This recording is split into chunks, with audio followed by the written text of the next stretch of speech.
எங்களின் உயிரோடும் உணர்வோடும் கலந்து வாழுகின்ற அன்பு சொந்தங்கள் அனைவருக்கும் வணக்கம்.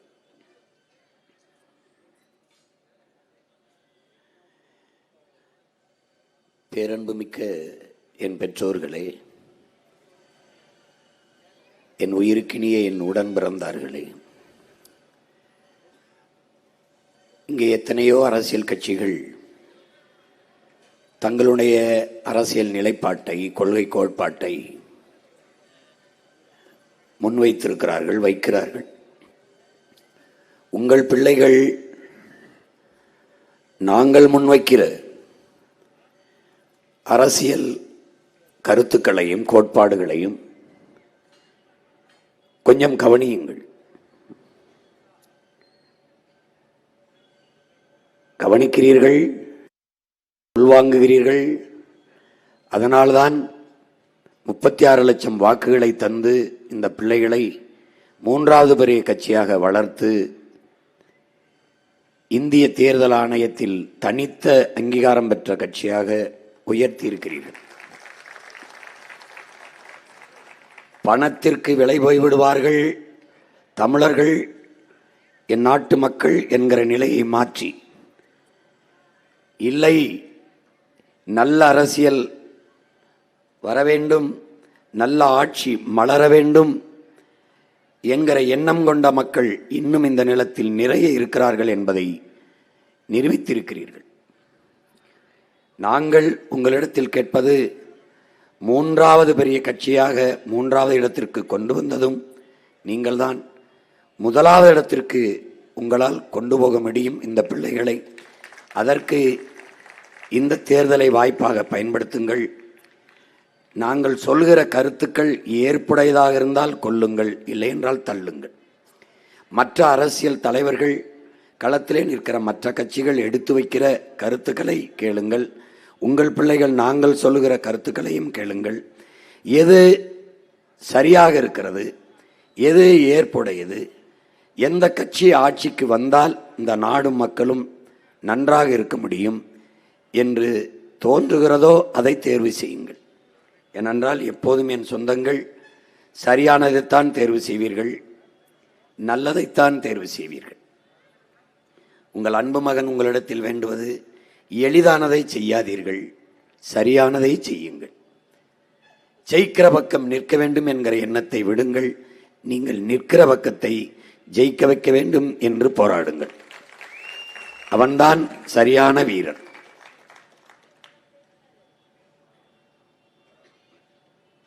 புரட்சியாளர் அண்ணல் அம்பேத்கர் அதிகாரம் மிக வலிமையானது என்று நமக்கு கற்பித்தார். அதை கற்ற நாங்கள் அந்த அதிகாரம் எம் மக்களுக்கானது என்று கோட்பாட்டை முன்வைத்தோம். அதிகாரம் மிக வலிமையானது என்று கற்பித்தார். அதை கற்ற நாங்கள் அதை அடைந்து விட்டால் அனைத்தும் எளிமையானது என்ற கோட்பாட்டை முன்வைத்தோம். இழந்துவிட்ட உரிமைகளை நாம் பிச்சை கேட்டு பெற முடியாது, போராடித்தான் பெற்றாக வேண்டும் என்று போதித்தார். அதனால்தான் இழந்துவிட்ட நம் உரிமைகளை போராடி பெற வேண்டும் என்பதற்காகவே ஒரு புரட்சிகர அரசியலை இந்த நிலத்தில் முன்னெடுக்கிறோம். தன்னலமற்று உண்மையும் நேர்மையுமாக என் மக்களுக்காக சேவை செய்ய வேண்டும் என்கிற தூய உள்ளத்தோடு தொடர்ந்து உங்கள் பிள்ளைகள் களத்திலே நிற்கிறோம். எங்களுக்கு ஒரு கனவு இருக்கிறது, உங்கள் பிள்ளைகள் எங்களுக்கு ஒரு கனவு. எளிய பிள்ளைகள், ஒரு சாதாரண பின்புலம் என்பதால் எங்களை கவனிக்க தவறுகிறீர்கள். நாங்கள் என்ன சொல்கிறோம் என்று பாருங்கள். யார் சொல்லுகிறார் இல்லை, எதை சொல்கிறார் என்பதுதான் முக்கியம். இந்த உலகத்தில் எது ஒன்றையும் தனி மனிதன் கருத்து என்று தள்ளிவித்து விட முடியாது என் சொந்தங்களே. ஏனால் இந்த உலகத்தில் இருக்கிற இசங்கள், இதிகாசங்கள், புராணங்கள், தத்துவங்கள், வேதங்கள் எல்லாமே தனி ஒரு மனிதனால் சொல்லப்பட்டதுதான். எல்லாரும் ஏற்றுக்கொள்ளப்பட்ட தத்துவம் என்ற ஒன்றே உலகத்தில் கிடையாது. எல்லாரிலும் ஏற்றுக்கொள்ளப்பட்டது தத்துவங்கள் அல்ல, தண்ணீர் மட்டும்தான். உங்கள் பிள்ளைகள் நாங்கள் சொல்வதை கவனியுங்கள், அதை சரியாக இருக்குதா என்று பாருங்கள். எங்கள் கனவை தந்தது நாங்கள் உருவாக்கிய கோட்பாடு கொள்கை அல்ல, எங்கள் முன்னவர்களின் எச்சமும் மிச்சமும் தான் நாங்கள். இது பன்னெடுங்காலமாக 1000 ஆண்டுகளுக்கு மேலே எமது அருமை முன்னோர்கள் தூக்கி சுமந்து வந்த கனவுதான். குடிதளி கோலோச்சு மாநில மன்னன் அடிதளி நிற்கும் உலகு என்பது வள்ளுவ பெருமானார் தந்த மறை, என் வேதம். முறை செய்து காப்பாற்றும் மன்னவன் மக்களுக்கு இறை என்று வைக்கப்படும்ங்கிறான். முறை செய்து காப்பாற்றணும். உருபசியும் ஓவா பிணியும் செருபகையும் சேராது எழுவது நாடு என்கிறான். மணிநீரும் மண்ணும் மலையும் அணிநிலர் காடும் உடையதரன்கிறான். புதிதாக எந்த தத்துவமும் தேவையில்லை. அவன் பகுத்ததை வகுத்ததை அதன் வழி நடந்து சென்றாலே உலகத்தின் தலை சிறந்த ஆட்சியை நடத்த முடியும். அவன் வலியுறுத்தாததா வேளாண்மைக்கு? சுழன்றும் ஏற்பின்னது உலகம், அதனால் உழந்தும் உழவே தலை என்றான். அவன் பிள்ளைகள் நாங்கள் உழவே தலை, அதை உணராத நாம் மனிதரில் கலை என்ற தத்துவத்தை முன்வைத்தோம். உழுதுண்டு வாழ்வாரை வாழ்வார், மற்றெல்லாம் தொழுதுண்டு பின் செல்பவர் என்றான். இருந்தோம்பி இல்வாழ்வதெல்லாம் விருந்தோம்பி வேளாண்மை செய்தல் பொருட்டு என்கிறான். உழவினார் கைமடங்கின் இல்லை, விளைவதும் விட்டேம் என்பார்க்கும் நிலை என்கிறான். பற்றற்று போன சன்னியாசி கூட, துறவி கூட உழவன் கைமடங்கி படுத்து விட்டால் வாழ முடியாது என்கிறான். உழவாண்மையை இவ்வளவு அழகாக வலியுறுத்தியவன் உலகத்தில் எந்த ஞானியும் இல்லை. உழுவார் உலகிற்கு ஆணி அத்தாற்றாது எழுவாரை எல்லாம் பொறுத்து. எவ்வளவு எவ்வளவு வலியுறுத்துகிறான் பாருங்க. என் அன்பு சொந்தங்களே, உங்கள் பிள்ளைகள் எவ்வளவு பேரன்பு கொண்டு எல்லாரையும் நேசித்து நிற்கிறோம். எல்லோரையும். ஏன்? தமிழ் ஒரு பேரன்பின் தாய். அவள்தான் பிறப்பு ஒக்கும் எல்லா உயிருக்கும் என்று சொன்னாள். பகுத்துண்டு பல் உறவுகள் என்று சொல்லாமல் எல்லா உயிருக்கும் என்றான். எல்லா உயிரும் பல்லுயிரும் ஓம்புகை என்றான். அதுதான் காக்கை குருவி எங்கள் சாதி, நீல் கடலும் மடையும் எங்கள் கூட்டம் என்று சொன்னான். தமிழ்தான் சொன்னான். அவள்தான் சொன்னாள். அவள்தான் சொன்னாள், யாதும் ஊரே யாவரும் கேளீர் என்று. பாரடா உன் மானுட பரப்பை, மானுட சமுத்திரம் நான் என்று கூவு, விசால பார்வையால் விழுங்கு மக்களை என்று என் அன்னை தமிழ்தான் ஆற தழுவியது உலகத்தை. கம்பன், கபிலன், இளங்கோ, வள்ளுவன் எல்லோரும் சேர்ந்து உலகு உலகு என்று உலகம் தழுவி நேசித்து நின்ற பேரினத்தின் மக்கள் நாம். நாம் தான் உலக பொதுமைக்கு அரசியலை வைக்கிறோம். புவி வெப்பமாகிறது என்பது தமிழ்நாட்டுக்கு மட்டுமல்ல. உங்கள் பிள்ளைகள் நாங்கள் வைக்கிறது ஒரு சாதிக்கு, ஒரு மதத்திற்கு, ஒரு இனத்திற்கு அல்ல, உலக பொதுமைக்கு. புவி வெப்பமாகுது, எப்படி தடுப்பாய்? எப்படி தடுப்பாய்? உனக்கு வெயில் அடித்தால் குடை பிடிக்கிறாய். பூமி தாய்க்கு வெயில் அடிக்கிறது, குடை பிடிக்க வேண்டும். ஒரே ஒரு குடை தான் இருக்கிறது, பச்சை குடை, மரக்குடை. மரம் வளர்ப்பதை தவிர வழி இல்லை. அப்ப என்ன வழி? 10 ஆண்டு பசுமை திட்டம், பல கோடி பண திட்டம். உங்கள் பிள்ளைகள் ஆட்சிக்கு வந்த பிறகு நிறைவேற்றுவோங்கிறது. பருவநிலை மாறுகிறது என்கிறார்கள். ஏன் மாறுகிறது? அது மாறுகிறதா? மாற்றிவிட்டோமா? ஏன்? 800 கோடி மக்கள், 100 கோடி மக்களுக்குத்தான் குடிநீர் இருக்கிறது உலகத்தில். அப்ப 2 விழுக்காடு தான் தண்ணி இருக்கிறது.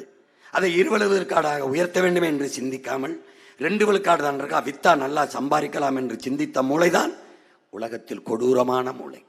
கொடிய சிந்தனை அதுதான். ஒரு உயிர் தேவை, உலக உயிர்களின் உயிர்ப்பாலாக இருக்கிற நீரை சந்தையாக்கியது, விற்பனை பொருளாக மாற்றியது எவ்வளவு பெரிய துரோகம். மனிதன் போத்தலில் வாங்கி குடித்து விடுகிறான், குடுவையில் வாங்கி குடித்து விடுகிறான். மற்ற உயிரினங்கள் என்ன செய்யும்? 400 அடி 500 அடிக்கு ஆளுலாயை போட்டு நீரை உறிஞ்சுகிறமே, இந்த மரம் எத்தனை அடிக்கு கீழே வேரை அனுப்பி நீரை உறிஞ்சும்? யாரு சிந்திப்பது? யாரு செய்வது? பூச்சி, வண்டு, நாய், நரி, கொக்கு, குருவி, காக்கை, மயில் இதெல்லாம் என்ன செய்யும் என்று ஒருவன் கூட சிந்திக்கலையே. யார் சிந்திப்பார்? தமிழன் தான் சிந்திப்பான். ஏன்? ஏன்? அவன் உயிர்மை நேயன். அவன் மானுட பற்றாளன் மட்டுமல்ல, உயிர்மை நேயன். அதனால்தான் பிறப்பு ஒக்கும் எல்லா உயிருக்கும் என்கிறான். எல்லோரும் கல்லு மாவிலே கோலம் போட்டான். என் உடன் பிறந்தார்களே, என் இனம் முன்னவர்கள் தான் அரிசி மாவிலே போட்டார்கள். ஏன்? ஈக்கும் எறும்புக்கும் இரையாக இருக்க வேண்டும் என்று. எல்லோரும் வாசலிலே நாயை கட்டினார்கள். என் முன்னவர்கள் திண்ணையை கட்டினார்கள். ஏன்? வந்தவர்கள் விருந்து சாப்பிட்டு இருந்து போகட்டும் என்று. அவ்வளவு மாண்புமிக்க பேரினத்தின் மக்கள் தமிழர்கள். நாங்கள் தான் உலகத்தில் எவன் செத்தாலும் அழுதோம். ஆனால் நாங்கள் செத்தபோது உலகத்தில் ஒருவன் கூட அழவில்லை. உடலில் எங்கு காயம் பட்டாலும் முதலில் கண் அழும். அதுபோல உலகில் எங்கு காயம் பட்டாலும் தமிழர் மண் அழுதது அழும். ஆனால் நாங்கள் செத்தபோது ஒருவனும் அழவில்லை, ஒருவனும் அழவில்லை. ஆறுதலாக ஒரு வார்த்தை, கவலையாக ஒரு கடிதம் ஒருத்தனிடமும் இல்லை. அன்னைக்கு முடிவெடுத்தோம், அன்னைக்கு முடிவெடுத்தோம். நாங்கள் யாராலும் உலகத்தில் எங்களுக்கென்று குரல் எழுப்ப, எங்களுக்கென்று ஆதரவாக கை கொடுக்க யாருமில்லாது தனித்து விடப்பட்ட அடிமை தேசினத்தின் மக்கள். இப்ப அடிமை எப்படி அடிமை? சொந்த நாட்டிலே நீ உன் தாய்மொழியில் கல்வி கற்க முடியாது, கற்றால் வேலை கிடைக்காது. உன் நாட்டிலே உன் தாய்மொழியை படிக்க, உன் தாய்மொழியில் வழிபட, உன் தாய்மொழியில் வழக்காட, உன் தாய்மொழியில் ஆட்சி மொழி, அதிகார மொழி, பண்பாட்டு மொழி எதுவும் இல்லாத நிலையில் நீ இருக்கிறாய் என்றால் உலகத்தில் மிக கீழான அடிமை. அப்ப என்ன செய்யலாம்? ஒருவன் அடிமையாக இருக்கிறான் என்பதை உணர்த்திவிடு, பிறகு அவனே கிளர்ச்சி செய்து போராடுவான் என்று அறிவாசான அம்பேத்கர் நமக்கு அறிவுறுத்துகிறார். அதைத்தான் 15 ஆண்டுகளாக உங்கள் பிள்ளைகள் செய்கிறோம். நீங்கள் அடிமைகள், நான் அடிமை, நாம் அடிமைகள். விடுதலைக்கு, உரிமைக்கு கிளர்ச்சி செய்வோம் வாருங்கள். கற்பி, புரட்சி செய், ஒன்று செயர் என்கிறார். அதைத்தான் உங்கள் பிள்ளைகள் தொடர்ந்து செய்து வருகிறோம். ஒரு மாபெரும் அரசியல் புரட்சிக்கு ஒரு மகத்தான கனவை சுமந்து கொண்டு நீண்ட காலமாக என் இனம் தூக்கி சுமந்து வந்த வழியை இதயமெங்கும் சுமந்து கொண்டு கத்தி கத்தி ஓடி வருகிறோம். என் அருமை சொந்தங்களே, எங்கள் குரலுக்கு கொஞ்சம் செவிசாயுங்கள். உங்கள் பிள்ளைகள் எடுத்து வைக்கிற அரசியலை சற்று கவனியுங்கள். எங்கள் ஆட்சி எப்படி இருக்கும் என்று புத்தகமாக வெளியிட்டிருக்கிறோம், படியுங்கள். இல்லை, காட்சியாக போட்டு போட்டு காட்டுகிறோம், கொஞ்சம் கவனியுங்கள். கைபேசியில் கையிலே உள்ளங்கையிலே ஊடகத்தை வைத்திருக்கிறேன். உடன் பிறந்தார்களே, என் பெற்றோர்களே, உங்கள் மகன், உங்கள் பிள்ளைகள் எடுத்து வைக்கிற பேச்சு, கருத்து எப்படி இருக்கிறது? 1 2 நிமிடம் 3 நிமிடம் செலவழித்து பாருங்கள். மற்றவர்களை பேசுவதை பாருங்கள். மிக்சி தருகிறேன், கிரைண்டர் தருகிறேன், டிவி தருகிறேன், ஃப்ரிட்ஜ் தருகிறேன், 1000 தருகிறேன், 2000 தருகிறேன், 10,000 தருவாள். இதில் எதையும் நான் தரமாட்டேன். பிறகு எது தருவாய்? அறிவை வளர்க்கும் கல்வியை, ஆக சிறப்பான கல்வியை தருவேன். பிறகு தருவேன் உயிரை காக்கும் மருத்துவத்தை, ஆகச் சிறந்த மருத்துவத்தை. உலகத்தரம் இல்லை, தமிழ்நாட்டின் தரம்தான் உலகத்தரம் என்று உயர்த்தி கொண்டு வருவேன். பிறகு அதை கொடுப்பேன். உலக உயிர்களின் உயிர் பாலாக இருக்கிற தண்ணீரை எல்லா உயிர்களுக்கும் கிடைக்கச் செய்வேன். உங்கள் மகன், உங்களுக்கும் தூய குடிநீரை தருவேன். இது 3ஐ மட்டும்தான் கட்டணம் இல்லாமல் தருவேன். ஏன்? ஒரு அரசின் கடமை இது. 3 அடிப்படை கடமை. இந்த 3ஐயும் உங்களுக்கு நான் நிறைவேற்றுவேன். கல்வியை கொடுப்பேன், அதற்கேற்ற வேலையை கொடுப்பேன், அதற்குரிய சம்பளத்தை கொடுப்பேன், அதை வைத்து வாழ்கிற பெருமைமிக்க வாழ்வை கொடுப்பேன். என் மக்களை, என் பெற்றோர்களை, என் உடன் பிறந்தவர்களை, தன்மானமிக்க தமிழ் பெருங்குடியை தன் கால்களை நம்பி, தன் கைகளை நம்பி தற்சார்பு வாழ்க்கை வாழ்கிற, தன்மானத்தோடு தலை நிமிர்ந்து வாழ்கிற ஒரு மானமிக்க வாழ்க்கையை என் மக்களுக்கு கொடுப்பேன். இந்த 1/2 கிலோ அரிசி, 1/2 கிலோ வெங்கலம், 1/2 கிலோ வெல்லம், 1 கிலோ அரிசி, 1 முளை கரும்பு, இந்த பாடா போன அந்த காடா துணி வேட்டி சேலை, இதுக்கு கையேந்தி நிற்கிற நிலைமைக்கு நான் தரமாட்டேன். உங்களை நிறுத்த மாட்டேன், நிறுத்த மாட்டேன். நான் சொன்னா செய்வேன். ஏன்? இந்த ஐயா கருணாநிதி, அம்மா ஜெயலலிதா இவர்களையெல்லாம் பார்த்து அரசியல் செய்ய வந்த மகன் என்று நீங்கள் நினைத்து விடாதீர்கள், நினைத்து விடாதீர்கள். என் இனத்திற்கு வேண்டியது விடுதலை, விலை தலையே ஆனாலும் தருவதற்கு நான் தயார் என்று களத்திலே நின்ற மாவீரன் பிரபாகரனின் மகன், அவன் கைபிடித்து விரல் பிடித்து நடந்த மகன், அவன் காட்டிய திசையில் பாய தயாராக நிற்கிற மகன், அவன் மொழியே கீதை, அவன் வழியே பாதை என்று இந்த களத்திலே நிற்கிறோம். என் அன்பு சொந்தங்களே, உங்கள் பிள்ளைகள், எங்களின் ஆட்சி எப்படி இருக்கும்? நமது நாடு, நமது நிலம் எப்படி இருந்தது, நமது தொன்று தொட்ட வேளாண்மை எப்படி இருந்தது, இப்போது எப்படி இருக்கிறது, எப்படி சிதைத்து அழிக்கப்பட்டிருக்கிறது என்பதை காட்சிகளாக உங்களுக்கு உங்கள் கண்முன்னே விரிக்கிறோம். எங்கள் கனவுகளை விரிக்கிறோம். பாருங்கள், எவ்வளவு செழிப்பாக இருந்தது நமது நிலம் என்பதை பாருங்கள், எப்படி சிதைத்து அழிக்கப்பட்டது என்பதை பாருங்கள்.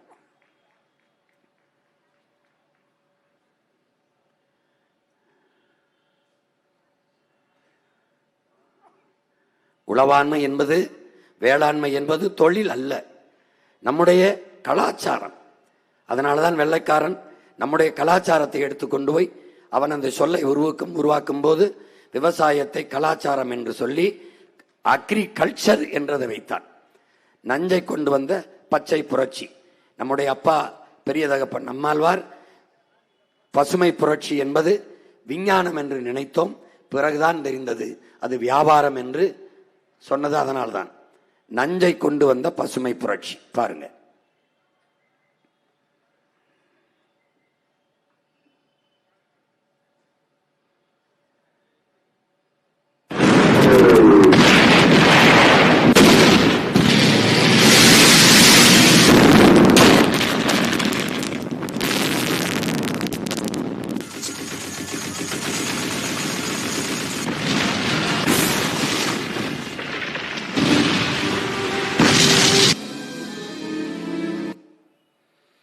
இது என் அன்பு சொந்தங்களே, இரண்டாம் உலக போரில் போர் முடிஞ்ச பிறகு மிச்சமான குண்டுகள் இருக்குல்ல, வெடிக்காத குண்டுகள், அதை வெடியுப்புகள் என்று சொல்றோம். இந்த ரசாயன குண்டுகளை நொறுக்கி உரமாக தயாரிச்சிட்டான். ஏன்னா அதெல்லாம் வீணா போகக்கூடாதுன்னு உரமாக தயாரிச்சிட்டான். இவன் என்ன செய்யறான், இந்த உரத்தை இந்த பாருங்க, இந்த வெடிகுண்டுகளை அந்த மருந்தை எடுத்து யூரியா உரம் பாக்டம்பாஸ் 60, 20 பொட்டாசியம் சல்பட்டுன்னு உரமாக தயாரிச்சிட்டான். இந்த உரத்தை எங்கே சந்தைப்படுத்தலாம்னா தெற்காசியாவுக்கு வர்றான். வரும்போது பெரிய மக்கள் தொகையை கொண்ட நாடு எதுன்னு இந்தியாவுக்கு வர்றான். இந்தியா வரும்போது வேளாண் பல்கலைக்கழகங்கள், வேளாண் கல்லூரிகளை எடுத்துறான். எடுத்து இந்த உரத்தை போட்டால் நல்லா விளையும்னு சந்தைப்படுத்திடுறான். ஏன் இந்தியா அதை கேட்க வேண்டிய நிலைமை வருதுன்னா, அவன்கிட்ட கையெழுத்து போட்டு கடனை வாங்கிட்டதுனால அவன் சொல்றதை செய்கிற வேலைக்காரனாக மாறிட்டான். கடன் வாங்கினவன் கடன் கொடுத்த முதலாளிக்கு எப்படி கைகட்டி நிற்பானோ அப்படி. அதை அமெரிக்க பொருளாதார அடியாளின் வாக்குமூலத்தை எழுதிய ஜான் பெர்கின் எல்லாம் சொல்கிறான், உங்கள் நாட்டு தலைவர்களுக்கு நாங்கள் கடன் கொடுப்போம், கையெழுத்து வாங்கிடுவோம், பிறகு பொருளாதாரம், பாதுகாப்பு, தொழில் வளர்ச்சி இதிலெல்லாம் எங்களுக்கு வேலை செய்கிற ஆட்களாக அவர்களை பயன்படுத்தி கொள்ளுவோம். உங்கள் நாட்டில் ஏர்போர்ட்டு கட்டுதல், பேருந்து நிலையம், பஸ் ஸ்டாண்டு கட்டுதல், துறைமுகம் கட்டுதல், ரோடு போடுதல், இப்படி வேலைகளை செஞ்சு தங்கள் இருப்பை அவர்கள் தக்க வைத்துக் கொள்வார்கள் என்று. இப்போ இந்த 8 வழிச்சாலை, இந்த ஏர்போர்ட்டு, இந்த துறைமுகம், இந்த பஸ் ஸ்டாண்டுலாம், இந்த மெட்ரோ, இதெல்லாம் ஏன் வருதுன்னு அதை படிச்சிங்கன்னா தெரியும். அதுக்குள்ளே உலக அரசியல் எழுதியிருப்பான். அதான் இப்போ அதை பாருங்க. அதனால இந்த சந்தையை, இந்த யூரியாவை, இந்த உரத்தை சந்தைப்படுத்துறதுக்கு நம்ம நாடு ஒத்துக்கிறது. இப்ப என்ன செய்யுது பாருங்க, ஒவ்வொன்றா பொறுமையா பாருங்க. இப்ப இதை போட்டா நல்லா விளையும்னு நம்ப வைக்கிறாங்க. இதை போட்டா, உரமா போட்டா கூடுதலா மகசூல் வரும்னு. இந்த பச்சை புரட்சி பசியை தந்து, பசுமை புரட்சின்னு வந்தது பசியான வறட்சியை தந்ததை தவிர ஒன்றும் சாதிக்கல. பாருங்க, இந்த உரத்தை போட்டா நல்லா விளையும்னு மண்டையில ஏத்திட்டான்.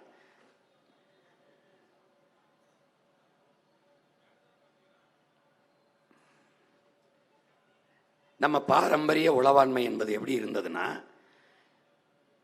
நம்முடைய பயிர்கள் கரடஞ்சம்பா, மாப்பிளச்சம்பா, குழிபறிச்சான், இப்படி வந்து பாரம்பரிய பயிர்கள் வந்து நமக்கு பல தரப்பட்ட நெல் வகைகள் உண்டு.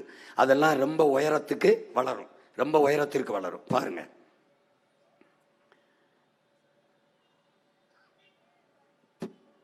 இதுவரை நம்முடைய பாரம்பரிய நெல் வகைகள்.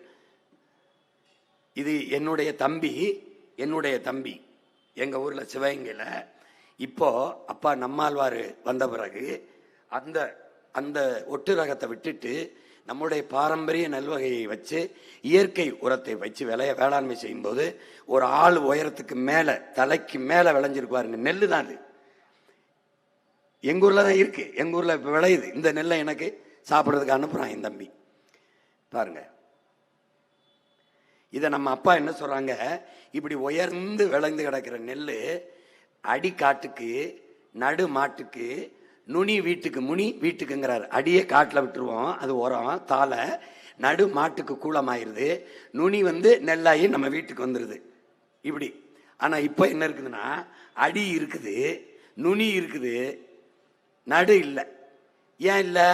அது இருந்தால் மாட்டுக்கு தீவனம் இருக்கும், மாட்டுக்கு தீவனம் இருக்கிற மாடு இருக்கும். அது எதுக்காக அழிக்கிறான்னு பாருங்க, எதுக்காக, எங்கிருந்து ஆரம்பிக்கிறான் பாருங்க. இப்படி சாஞ்சு கிடந்தது குனிஞ்ச அர்த்தம். இப்ப உட்கார்ந்து இருக்கிறோம். ஏன்னா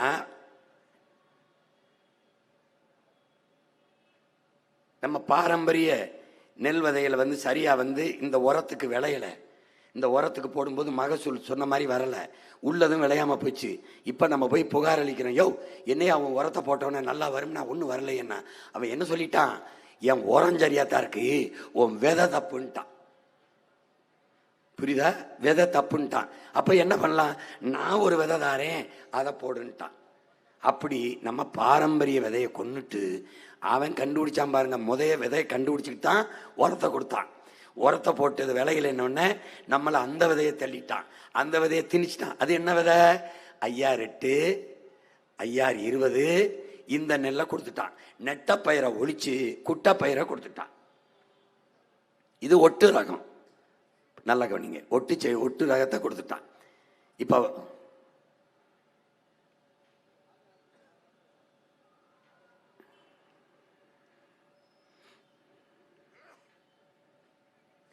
இப்ப நாடங்களும் நம்ம பாரம்பரிய நெல் இதை ஒழிச்சு இப்ப இதுதான். எங்க அப்பா நம்மாழ்வாரம் வந்த பிறகு மீட்டூர்வாக்கம் செய்யணும், மீட்டூர்வாக்கம் செய்யணும், மறுபடியும் இதை உயிர்ப்பிக்கணுங்கிறதுக்காக நம்ம அதை செய்யறோம். பாரம்பரிய வேளாண்மைக்கு வர்றோம்.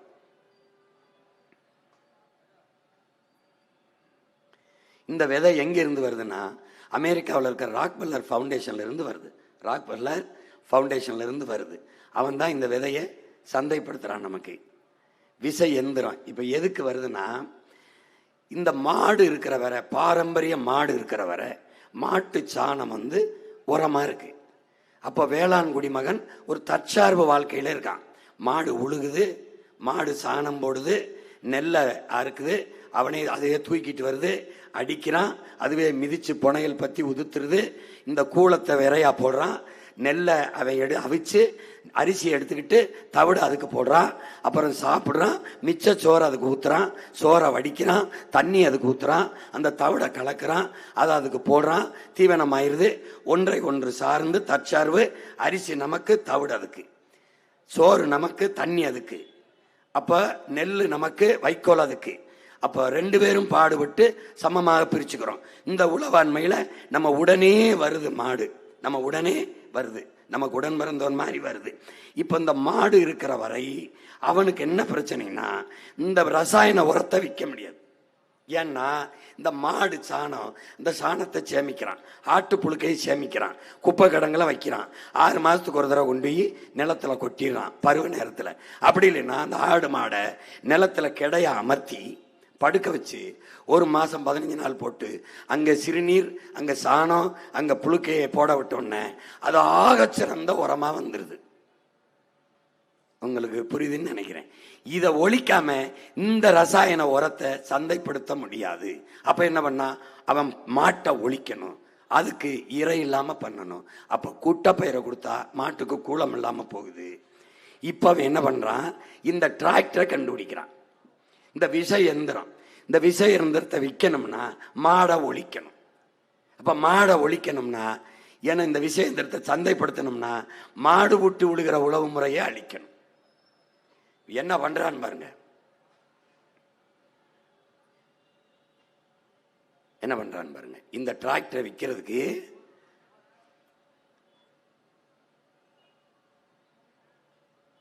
ஒரு ஆள் நடந்து போற இடத்துல பாருங்க, 60 கிலோ 70 கிலோ 80 கிலோ எடை இருக்கிற ஒரு மனுஷன் தொடர்ந்து ஒரு வயல்ல நடந்தா அந்த பாதை உருவாயிரும். அந்த இடத்துல புல்லு பூண்டு கூட முளைக்காது. நீங்க வேணா நீங்க எல்லாரும் பார்த்ததுதான், ஒரு ஒத்தையடியா ஒரு பாதை விழுந்துடும்.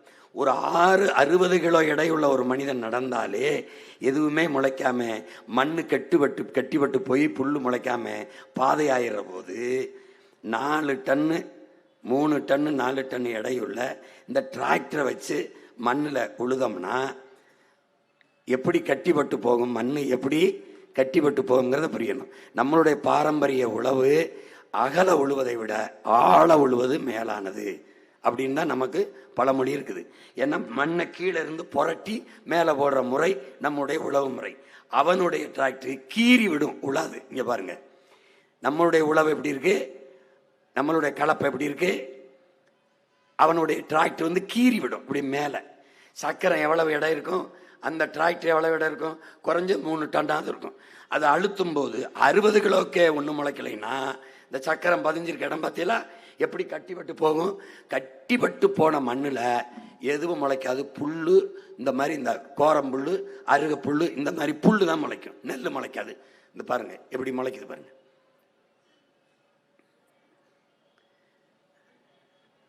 இதனால தான் நம்ம அப்பா பாரம்பரிய உழவாண்மைக்கு வர சொல்றாரு. இப்போ இதில் என்னன்னா, நம்முடைய தாத்தன் காந்தியோட, அண்ணல் காந்தியடியுடைய நேரடி செயலாளர், தனி செயலாளர் ஜே.சி. குமரப்பான்னு தஞ்சாவூருக்காரு நம்ம தாத்தா. இவர் தற்சார்பு பொருளாதாரத்தை ஒரு புத்தகம் எழுதியிருக்காரு. இவர் என்ன செய்யறாரு, இந்த டிராக்டரை கண்டுபிடிச்சி இதை உழவுக்கு பயன்படுத்துங்கன்னு சொல்லும்போது நம்ம தாத்தா சொன்னது, என் மாடு சாணி போடும், உன் டிராக்டர் சாணி போடுமான்னு கேட்குறாப்புல.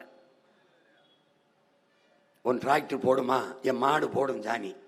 ஏன்னா மாட்டு உரம் அதை விட்டுட்டு வேளாண்மை செய்ய முடியாது, இயற்கை வேளாண்மை செத்து போகும். இப்போ நீங்கள் வேளாண்மைங்கிறது என்ன, இப்போ எல்லாரும் சொல்கிறாங்களே இயற்கை வேளாண்மை, இயற்கை வேளாண்மை எல்லாரும் பேசுவாங்க. ஃபுட்டுனா ஆர்கானிக் ஃபுட்டு, அதாவது செயற்கை உரம் இல்லாத உணவு, இயற்கை உரம். வேளாண்மையே இயற்கை தான். அப்போ ஏன் இயற்கைன்னு சொல்ல வேண்டியது வந்துச்சு? இயற்கையாக எல்லாமே செயற்கையாக மாறிடுச்சு, ரசாயன உரத்துக்கு போயிடுச்சு. இப்போ மறுபடியும் திரும்பி மறுசுழற்சியில் எல்லாரும் விழிப்புணர்வு கொண்டு இயற்கை வேளாண் முறைக்கு வரான். அப்போ என்ன வர்றோம், பாரம்பரிய உழவாண்மைக்கு வர்றோம். அப்போ சாணம் இல்லாம இயற்கை உரம் எங்கேருந்து வரும்? ஆடு மாட்டு கழிவு இல்லாமல் இயற்கை உரம் இல்லை. இப்போ இதில் பாருங்க, எல்லாருமே இயற்கை உரத்தை விரும்புகிறோம். உலகம் இயற்கை உணவுக்கு திரும்புது, ஆர்கானிக் ஃபுட்டுன்னு திரும்புது. ஆனால் உற்பத்தி அதுக்கு ஈடு கொடுக்க முடியல. 1 கிலோ கருப்பட்டி அமெரிக்காவில் 1000 ரூபா. 1 கிலோ கருப்பட்டி. பழைய சோறுக்கு திரும்புகிறான். கன்னடாவில் நட்சத்திர விடுதியில் 5 ஸ்டார் ஹோட்டலில் பழைய சோறு மண்சட்டியில் வெங்காயம் பச்சை மிளகாய் துவையலை வச்சு ஹெல்த்தி ஃபுட்டுன்னு விற்கிறான். நம்ம அதுதான் சாப்பிட்டுக்கிட்டு இருந்தோம். எல்லாம் கொஞ்சிக்கணும். சோத்தில் வடிக்கிற நீச்சல் தண்ணி இருக்குல்ல, ஹெல்த்தி ட்ரிங்க்ஸ்னு போத்தல் அடித்து 1000 ரூபாய்க்கு விற்கிறான். நமக்கு டீயை கொடுத்துட்டு அவன் இந்த தண்ணியை எடுத்துகிட்டு போயிட்டான். இங்கே பாருங்கள், வேரில் என்ன பண்ணுறோம், நச்சு உரத்தை போடுறோம். அவன் கொடுத்த அந்த உரம் தான் பாக்டம்பாஸ் 60, 20 பொட்டாசியம் சல்பட்டுன்னு கண்ட கண்ட கருமத்தை வேரில் தூவுறோம், நச்ச தூவுறோம். பாருங்க, நம்மளுடைய உழவாண்மை எது? ஆடு மாட்டு சாணம். ஆடு மாட்டு கழிவு இல்லாமல் இயற்கை வேளாண்மை இல்லை, வேளாண்மையே இல்லை. ஆனால் என்னன்னா, இயற்கை வேளாண்மை செய்யணும்னு விரும்புகிறோம், நஞ்சில்லாத உணவு வேணும், ஆர்கானிக் ஃபுட்டு வேணும்னு விரும்புகிறோம். ஆனால் ஆடு மாட்டு வளர்க்குறத அவமானம்னு கருதுகிறோம். எப்படிப்பட்ட மனநோயின்னு பாருங்க, எப்படிப்பட்ட மனநோய். நம்முடைய இயற்கை வேளாண்மை ஆடு மாட்டு புழுக்க, மாட்டு சாணம். இப்போ பாருங்க, டிராக்டரை சந்தைப்படுத்த தடையாக இருந்தது எது? மாடு, நம்முடைய மாடு. இப்போ மாடு வச்சு ஏர்கூட்டி உழுத இருக்கிற வரை இந்த டிராக்டரை விற்க முடியாது. அப்போ என்ன செய்கிறான் அந்த அயோக்கியப்பைய? பலாயிரக்கணக்கான மாடுகளை வாங்குறான். வாங்கி என்ன செய்கிறான்? கொன்னுறான். கொன்று என்ன பண்ணுறான்? குழியை தோண்டி புதைச்சி போகிறான். இந்த மாடுகளையெல்லாம் கொன்று புதைச்சி மூடிடுறான். புரியுதா நான் சொல்கிறது? புரியுதா? எப்படி பண்ணுறான் பாருங்க. மாடை அழிக்கிறான். அழிச்சிட்டு அதன் தொடர்ச்சியாக இந்த நாட்டு மாடு, இந்த காங்கேயம், கிரு, இந்த ஓங்கோல், சிவப்பசகி, சக்கிவால், இந்த மாதிரி நாட்டு மாடுகள் இருக்கிறது அவனுக்கு பிரச்சனையாக இருக்குது. இந்த நாட்டு மாடு, இந்த காளை மாடு, இந்த ஜல்லிக்கட்டு கால், இந்த காளை இருக்கிற வரை அந்த இனம் அழியாது இருக்கும். அது இணை சேர்ந்து இந்த நாட்டு மாட்டு இனம் அழியாமல் இருக்கும். நாட்டு மாட்டு இனம் அழியாத இருக்கிற வரை உழவன் இந்த விசை எந்திரத்தையோ ரசாயன உரத்தையோ தேட மாட்டான். அப்போ இந்த நாட்டு மாட்டினத்தை அழிக்க என்ன பண்ணலான்னா, இந்த மாடுகள் மேலே அக்கறையும் கருணையும் இருக்கிறத மாதிரி பேசி என்ன சொல்ல வரான்? ஜல்லிக்கட்டுக்கு தடை, மாடுகளை வதைக்கிறார்கள் எப்படி அப்படி ஒரு கருத்தை உருவாக்கி ஜல்லிக்கட்டுக்கு தடைன்னு வாரா. யார் வாரா? இந்தியாவில் சில அமைப்புகளை கையில் வச்சுட்டு அந்த வெளிநாட்டுக்காரன் இறங்குறான் ஜல்லிக்கட்டுக்கு தடைன்னு. இந்த நுட்பத்தை புரிஞ்சுக்கிட்ட நாம இந்த பாருங்க, ஜல்லிக்கட்டுக்கு தடையை கொண்டு வந்தான். உங்களுக்கு தெரியாது. இந்த ஜல்லிக்கட்டுங்கிறத முதல்ல தெரிஞ்சுக்கணும். நம்ம யாருன்னு தெரிஞ்சுக்கணும். ஆதியில் நம்ம மலைகளில் வாழும்போது வேட்டையாடி சாப்பிட்டோம். அப்புறம் கொஞ்சம் நகர்ந்து கீழே வந்தோம். காடுகளாக இருந்தது. அந்த இடத்துல நம்ம வேட்டையாடி சாப்பிட்டதை வளர்த்து சாப்பிடலாம்னு முடிவு பண்ணோம். அப்போ ஆடு மாடுகளை வளர்க்க தொடங்கினோம். அங்கே உங்களுக்கு தெரியுது, அங்கே தான் நம்ம மேய்ப்பர் ஆகிறோம், ஆயர் ஆகிறோம். அந்த குடிகளின் பேர் தான் கோன். அந்த கூட்டத்தின் தலைவன் கையில் ஒரு கோலை கொடுத்தான். அதனால கோன் என்றால் அரசன்னு பொருள். உங்களுக்கு புரியுதுன்னு நினைக்கிறேன். மேய்ப்பன், ஆயர்னு பேர். அங்க ஆடு மாடுகளை வளர்த்து சாப்பிடலாம் என்று வளர்க்க தொடங்கினான். அங்க இருந்த ஆடு மாடுகளை வளர்க்கிறோம். கீழே அதுல இருந்து கீழே இறங்குறோம். நகர்ந்து வரும்போது வயலும் வயல் சார்ந்த இடமும் வருது. அதுதான் மருதம்னு. அந்த இடத்துல ஆற பார்த்தோம், குளிச்சோம், நாகரிகம் அடைஞ்சோம், நிலைத்து வாழலாம்னு முடிவெடுத்தோம். அப்ப என்ன பண்றோம்? ஏன் நமக்கான உணவுப் பொருளை நம்ம விளைய வைக்க கூடாதுன்னு முடிவெடுத்தோம். அதுக்கு மாட்டின் தேவை, துணை தேவைப்பட்டுச்சு. அந்த காட்டு விலங்க வீட்டு விலங்கா மாத்துறதுக்கு அதோட ஆற தழுவணும். திமிழோட பிடிச்சு பிடிச்சு அதை அன்பா தழுவி தழுவி வீட்டு விலங்கா மாத்த விளையாட தொடங்கணும். அப்போ போய் அந்த ஏறுல திமிழ தழுவணும்ல, அதுக்கு பேர் ஏறு தழுவுதல். எப்போ? பலாயிரம் ஆண்டுகளுக்கு முன்பிருந்து இந்த ஏறு தழுவுதல் நம்மோடு இருக்கு. காட்டு விலங்கை வீட்டு விலங்கா மாத்திர காலத்துல இருந்து இருக்கு. இப்பவும் இந்த விளையாட்டுக்கு பேர் ஏறு தழுவுதல் தான். ஜல்லிக்கட்டுன்னு ஏன் வருது? பிற்காலத்துல நாயக்க மன்னர்கள் நம்மளை ஆள வரும்போது இந்த மாட்டு கும்பல சல்லி காசுகளை கட்டி விட்டு அந்த அடக்கிற முறை இருக்கு. அந்த சல்லியை கட்டினதுனால அது ஜல்லிக்கட்டு என்று மருவி பேர் விளங்க ஆரம்பிச்சிருச்சு. ஏறு தழுவுதல் தான். கொல்லேற்ற கோளஞ்சு வானை மறுமையும் புல்லாலை ஆய மகள் என்று 5000 ஆண்டுகளுக்கு முன்னாடி சங்க இலக்கியத்திலே பாட்டிருக்கு. மாட்டை அடக்குவதற்கு அஞ்சுகிற ஆண்மகனை அடுத்த பிறப்பிலும் ஆயர் மகள் திருமணம் செய்ய எண்ண மாட்டாள். அதான் அதுக்கு பொருள். ஒரு வீர மகனைத்தான் திருமணம் செய்வார்னு சொல்லுது அந்த குரல், அந்த செய்யுள். இப்ப இது என்ன பண்றோம்? ஜல்லிக்கட்டுக்கு தடை விதிச்ச போது போராடி நானே முன்னின்று ஜல்லிக்கட்டை நடத்தினேன். தடையை உடைக்க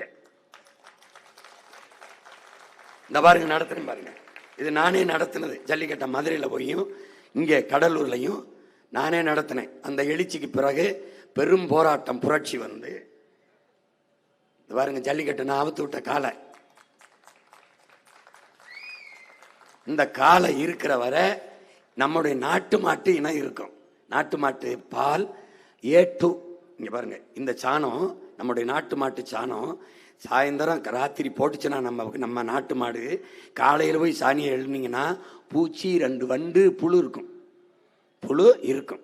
ஆனா இந்த சீமை மாடு இருக்குல்ல, இந்த சீமை மாடு, இந்த மாடு, இந்த மாடு இந்த கலப்பின மாடை நமக்கு சந்தைப்படுத்துறான். இந்த மாட்டை நீங்க என்ன பண்ணீங்கன்னா அந்த மாட்டு சாணியை போய் பார்த்தீங்கன்னா பூச்சி புழு வராது, காஞ்சு காத்தோட காலா பறந்துடும். அதனால அது உரமாகாது. நம்ம மாட்டு சாணம் தான் உரமாகும். நான் சொல்றது விளங்குதா? இப்போ நம்ம நாட்டு மாட்டு கண்ணுக்குட்டி இருக்குல்ல, அவுத்து விட்டீங்கன்னா நிக்காது. இங்க பாருங்க, இந்த மாட்டு கண்ணுக்குட்டி அவுத்து விட்டீங்கன்னா நகராது. அங்க பாருங்க, நான் சொல்றது நான் சிரிக்கிறதுக்கு இல்லை, சிந்திக்கிறதுக்கு. புரியுதுன்னு நினைக்கிறேன். இப்போ நம்மளுடைய எருமை மாட்டு பாலும் இந்த பசுமாட்டு பாலும் நம்ம நாட்டு மாட்டு பாலும் A2. தாயின் மாரில் இருக்குல்ல பால், அதுவும் A2 வகை. எருமை பாலும் A2 வகை. பசும்பால் நம்ம நாட்டு மாட்டு பாலும் A2 வகை. அதனாலதான் தாய்ப்பாலுக்கு இணையா இந்த மாட்டு பாலை குடிச்சு நம்ம வாழ்ந்துட முடியுது. ஆனால் அந்த சீமை பசு இருக்கு பாருங்க, கிளப்பின மாடு A1. தரம் குன்றியதற்கு தரம் 1ன்னு வச்சுட்டு தரம் கூடியதற்கு தரம் 2ன்னு வச்சான். எப்படி பொது புத்தியில ஏத்துனா பாருங்க. உங்களுக்கு புரியுதா? அதை A1ன்னு A2ன்னு வச்சான். ஆனா இன்னைக்கு இந்த பெரிய கிளர்ச்சி வந்த பிறகு அமெரிக்காவில், பிரிட்டன்ல எல்லாம் A2 மில்க் கிடைக்கும்னு போத்தல் அடைக்கிறான். அப்படின்னா என்ன? பாரம்பரிய நாட்டு மாடு எருமை மாட்டு பால் கிடைக்கும்னு. உங்களால் நம்ப முடிகிறதா? பிரேசிலுங்கிற ஒரு நாடு மாட்டுப்பாலை அதிகம் ஏற்றுமதி செய்து மாட்டுக்கறியை ஏற்றுமதி செய்து, ஆனால் கலப்பின மாடு அல்ல, நம்ம மாடு. எப்படி போச்சு? 100 கோடிக்கு இவ்வளவு ஒரு மில்லி விந்தணுக்களை 100 கோடிக்கு அப்படி நம்ம மாட்டு விந்தணுக்களை வாங்கிட்டு போய் அவன் நாடு முழுக்க நம்ம நாட்டு மாடை உருவாக்கிட்டான். இப்ப எனக்கு என்ன வேலை, எனக்கு என்ன வழி? எனக்கு மாடு இல்லை. நீங்க ஆட்சியை கொடுத்தா நான் பிரேசில்ல இருந்து, குஜராத்தில் இருந்து, ராஜஸ்தான்ல இருந்து நம்ம நாட்டு மாடுகளை திருப்பி இறக்கி பல்கி பெருக்கணும். எப்படிப்பட்ட வேலை இருக்கு? நான் அவனுக்கு விந்தணு கொடுத்துட்டு, ஐயா ஒரு கப்பல்ல ஒரு 1000 மாடை குடியான்னு இறக்கி நான் அதுல இருந்து பெருக்கி என் மக்களுக்கு மறுபடி நாட்டு மாட்டு இனத்தை தூய பாலை கொடுக்கணும். இங்க பாரு, எருமை நீ கருப்பா இருக்குன்னு நினைக்காத, நீ கருப்பா இருக்குன்னு தானே நீ விட்டுட்ட. உலகத்திலே சுவையான கறியும் சுவையான பாலும் சத்துள்ள பாலும் எருமைப்பால் தான். நீ நினைக்கிற நீ எருமைனது கருப்பா இருக்குன்னு கேவலமா போச்சு. நம்ம நிறமே கருப்பு தான்டா, நம்ம இனத்தின் நிறமே கருப்பு தான், உழைக்கும் மக்களின் நிறமே கருப்பு தான். நம்ம இறைவன்ல எவன்டா வெள்ளை? ஏய், நம்ம சாமியில ஒருத்தன் வெள்ளை சொல்றான். வெள்ளைங்கிறது சொல்லைடா, கருப்பெல்லாம் கொழுப்புடா. நம்ம இறைவன்ல எவன்? கண்ணனா, சிவனா, முருகனா? யார் வெள்ள? கருப்பண்டா. கருப்பு தாண்டா அழகு, காரம் தாண்டா ருசி. கருப்பா இருக்கிற கரும்பில் இருந்துதான் அவ்வளவு இனிப்பா இருக்கிற சக்கரை வருது. கருப்புனா இழிவல்ல, வெள்ளை என்பது நிறம் அழகல்ல, ஆங்கிலம் என்பது மொழி அறிவல்ல. விளங்குதா? புரிஞ்சுக்கிட்டு வேலை செய்யும். எருமையை வளர்க்கிறேன். நீங்க அறிவீங்க இல்லையா? வெளிநாட்டில் விரும்பி கேட்கிறேன், ஏற்றுமதி செய்கிறேன், எருமை பாலை கொடுக்குறேன். சரவணபவன் ஒரு உணவு விடுதி இருந்ததில்ல, சைவ உணவு விடுதி. அவர் எருமைப்பாலில் தான் தேநீர் கொடுப்பாரு, குழம்பி கொடுப்பாரு. ஏன்? அவ்வளவு சுவையா இருக்கும். நீ கருப்பா இருக்குன்னு நிராகரிச்சிட்டாயிடா. நீ தான் வெள்ளையா இருக்க தானே பொண்ணே கட்டுவ. வெள்ளையா இருந்தா நடிச்சா தானே படத்துக்கே போவ. உனக்கு ஒரு நோய், எது இருந்தாலும் வெள்ளையா இருந்துடணும். சக்கரை வெள்ளையா இருந்துடணும், கோழி வெள்ளையா இருந்துடணும், பன்னி வெள்ளையா இருந்துடணும். உன் நிற கவர்ச்சியில உன்னை வீழ்த்திட்டான்டா. நீ கூழு குடிச்சுக்கிட்டு இருந்த, அது கருப்பா இருந்துச்சு. என்ன இதை போய் சாப்பிட்டுக்கிட்டு இருக்க? எண்ணீன் கருப்பு கூழும் கருப்பு, அப்ப எதை சாப்பிடலாம்? ஒரு பொன்னிறத்துல உன்னை விரிச்சு வச்சான். பூரி சப்பாத்தின்னா இந்த கேப்பை ஓ நிலத்தில் விளையும், பூரி ஓ நிலத்தில் வராது. இந்த கோதுமை அவன்கிட்ட பல்ல விளைக்கிட்டு பசியோட காத்திருந்துட்டேன். உன் பொருளாதாரம் இங்கே போயிடுச்சு. நீ கரும்புல இருந்து பனையிலிருந்து வெள்ளை எடுத்து நல்லா சாப்பிட்டுட்டு இருந்த, கருப்பட்டி கருப்பாக இருந்துச்சு. இது என்ன கருப்பாக இருக்குண்ணே? அப்போ வெள்ளை வரணும்னா அவன் கண்ட கெமிக்கலை போட்டு சர்க்கரை சீனின்னு கொண்டாந்து கொடுத்தான். தின்ன இனிக்கிற அந்த சர்க்கரை இப்போ உடம்புல வந்துருச்சு. நான் படிக்கும்போது ஒரு மதிப்பெண்ணுக்கு கேள்வி கேட்டான், பணக்காரன் நோய் எதுன்னு. அங்கங்கே வரும் பணக்காரனுக்கு ஒரு நோய்னா. இன்னைக்கு 30 வயசுல ஆலையில தயாரிக்க வேண்டிய சர்க்கரை உடம்புல எல்லா பயலுக்கும் இருக்கு. ஏன்? அந்த சர்க்கரை சீனியை போட்டா வந்துட்டு. நீ பனங்கருப்பட்டி வெள்ளத்தை தின்னுருக்கலாம், ஏன்னா அது அழுக்கா இருக்கு, அதுல மோகிச்சுட்டா வெள்ளையா வைக்கணும்னு. கோழி கண்ட கோலத்தில் இருந்துச்சு, நேரத்தில் இருந்துச்சு. உன் நாட்டுக்கோழி வெள்ளையா ஒரே வெள்ளை கோழியா போட்டான். பன்னி நம்ம பண்ணி நல்லா தான் இருந்துச்சு, பண்ணின்ன வெள்ளையா பண்ணி விட்டான். பண்ணின்னு போயிட்ட. ஒரு நிறத்தை வச்சு உன்னை காலி பண்ண.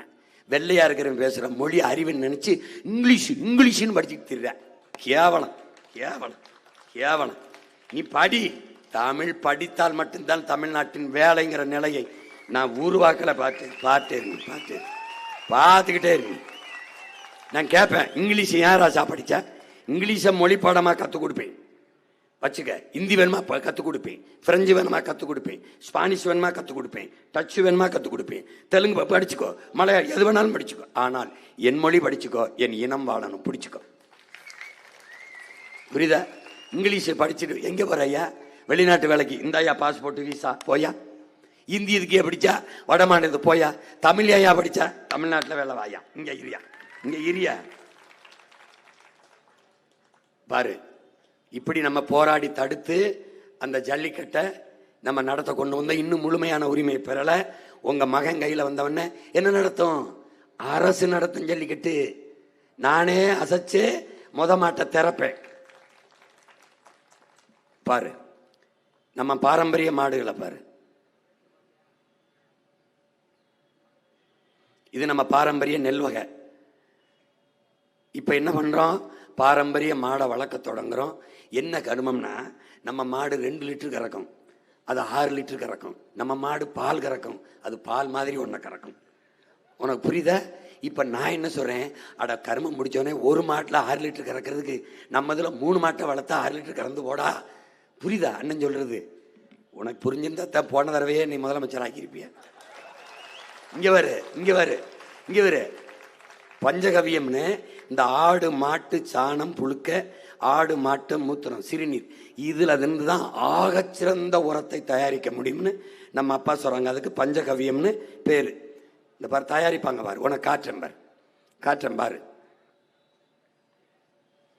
இதை நம்ம மக்கள் நம்ம சொந்தங்கள் என்ன பண்ணுறாங்க, ஆடு மாடுகளை மேய்ச்சி கெடை அமர்த்துறதுன்னு பேர், கெடை போடுறதுன்னு பேர். அப்போ விளை நிலங்களை அறுத்துட்டு காலியாக இருக்க இடங்களில் ஆடு மாடுகளை படுக்க வைப்போம். இப்படி மேயிற மாடுகளுக்கு ஆடுகளுக்கு இவன் அழிக்க என்ன பண்ணுறான், மேய்க்கால் புறம்போக்குன்னு மேய்ச்சல் நிலங்கள்னு இருக்கு. அந்த மேய்ச்சல் நிலங்களையெல்லாம் ஆக்கிரமிக்கிறான்.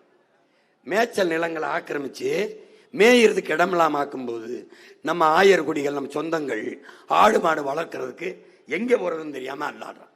அப்போ மேய்ச்சல் நிலத்துக்காக உங்கள் மகன் சண்டை போட்டேன், மாடுகளுக்கு மாநாடு போட்டேன், மாட்டோட பேசினேன்.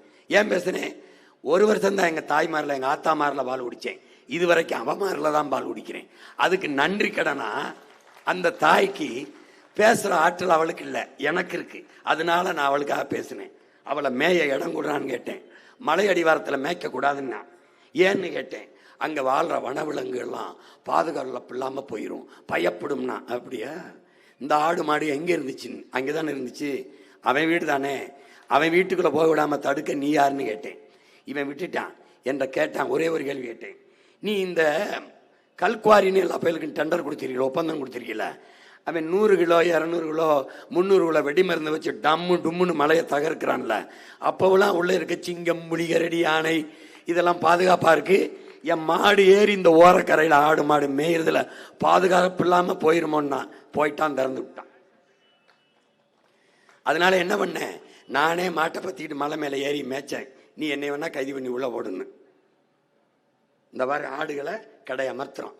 15 நாள் 10 நாள் கடை அமர்த்தி அந்த இயற்கை உரம் அங்கேயே சிறுநீர் போயிடும். அங்கே இந்த மாதிரி மாடு மேய்கிறத ஓரத்தில் இந்த மலையடி வாரத்தில் இருக்கிற புல்லுகளை மேயும். அதுக்கு அரசு தடை போட்டுருச்சு. ஏன், ஒழிச்சிடணும், இந்த மாட்டை ஒழிச்சிடணும். அதுதான் அவனுக்கு.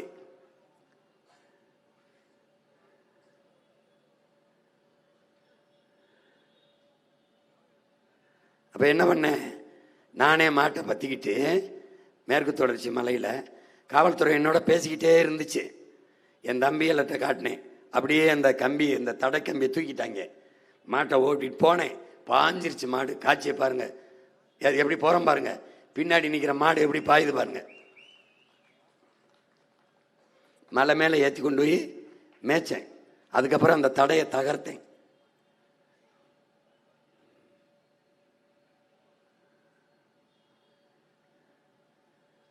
சாண நிலத்தில் இருக்கும்போது உங்களுக்கு சொல்லணும் எப்படின்னா, சாணம், இந்த ஆடு மாட்டு சாணம், மக்கிய இலைதலை கழிவு, இந்த தேங்காய் நாரில் இருக்கிற மிச்ச துகள் இருக்குல்ல, இதையெல்லாம் நிலத்தில் வைக்கும்போது அது என்ன செய்யுதுன்னா, நம்முடைய பாரம்பரிய உரம் இந்த நீரை பிடிச்சு அப்படி சொதன்னு ரொம்ப நாளைக்கு வத்த விடாமல் வச்சுக்கிறது. அதனால நீரின் தேவை குறைவாக இருக்குது. கொஞ்சோண்டு தண்ணி இருந்தால் கூட நம்மளால் வேளாண்மை செஞ்சிட முடியுது. ஆனால் இந்த ரசாயன வெடி உப்பை போடுறது, இந்த ரசாயன உரத்தை போடுறதுல கொஞ்சோண்டு தண்ணி போதும். அதுக்கு நமக்கு நம்மளுடைய பாரம்பரிய இயற்கை உரத்தில் கொஞ்சோண்டு தண்ணி போதும். கொஞ்சம் தண்ணி போதுமானதாக இருக்குது. ஆனால்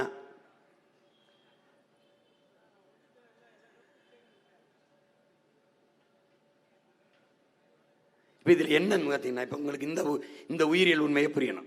நம்ம செடிக்கு, பயிருக்கு, தக்காளிக்கு, கத்தரிக்காய்க்கெல்லாம் தண்ணி பாய்ச்சினோம்ல, அந்த தண்ணீரை உணவாக எடுக்க முடியாது. எந்த மரமும் எடுக்க முடியாது. புளிய மரம் எடுக்க முடியாது, வேப்ப மரம் எடுக்க முடியாது, வாழை மரம் எடுக்க முடியாது, எதுவும் எடுக்க முடியாது. அப்போ என்ன செய்யுதுன்னா, அந்த மண் என்பது மண் இல்லை, பல கோடிக்கணக்கான உயிர்களின் திரட்டு தான் மண்.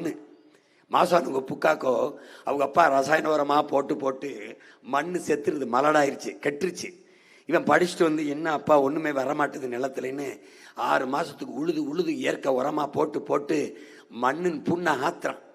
6 மாதம் கழித்து மண்ணை எடுத்து ஆய்வுக்கு கொடுத்தா பல லட்சக்கணக்கான நுண்ணுயிர்கள் அதில் இருக்குது. மண் உயிர் வெட்டுது. அதுக்கப்புறம் வேளாண்மை செய்கிறான். உங்களுக்கு புரியுதுண்ணா? இதை நான் எங்கப்பா உரமா போட்டு போட்டு மலடாக்கிட்டார் மண்ணை.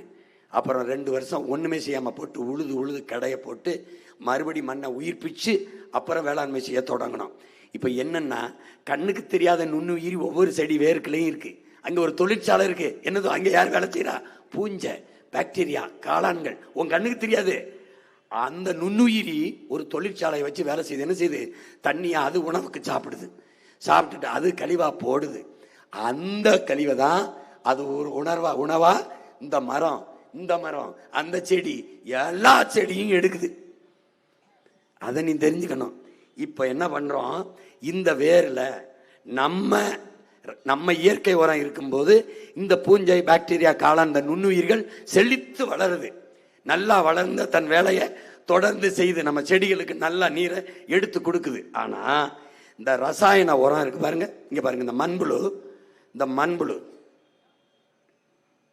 இந்த பூச்சி வந்து பாருங்க. அப்ப நம்ம மண் வந்து உயிர்ப்போட இருந்துச்சு, சாகலை. நம்ம மண் சாகலை இந்த இயற்கை உரத்துல. இந்த ரசாயன வெடிவுப்பு இந்த போடுறாரு பாருங்க உரம், போட்ட உடனே நிலம் எப்படி ஆயிருதுன்னு பாருங்க. இது நம்ம இயற்கை உரம், அது ரசாயன உரம். இதை போட்ட உடனே நீங்க உப்பு தின்னவன் என்ன பண்ணுவான்? தாகெடுக்குன்னு தண்ணி குடிப்பான். அது மாதிரி இந்த உப்பை தின்னவன் என்ன பண்ணு?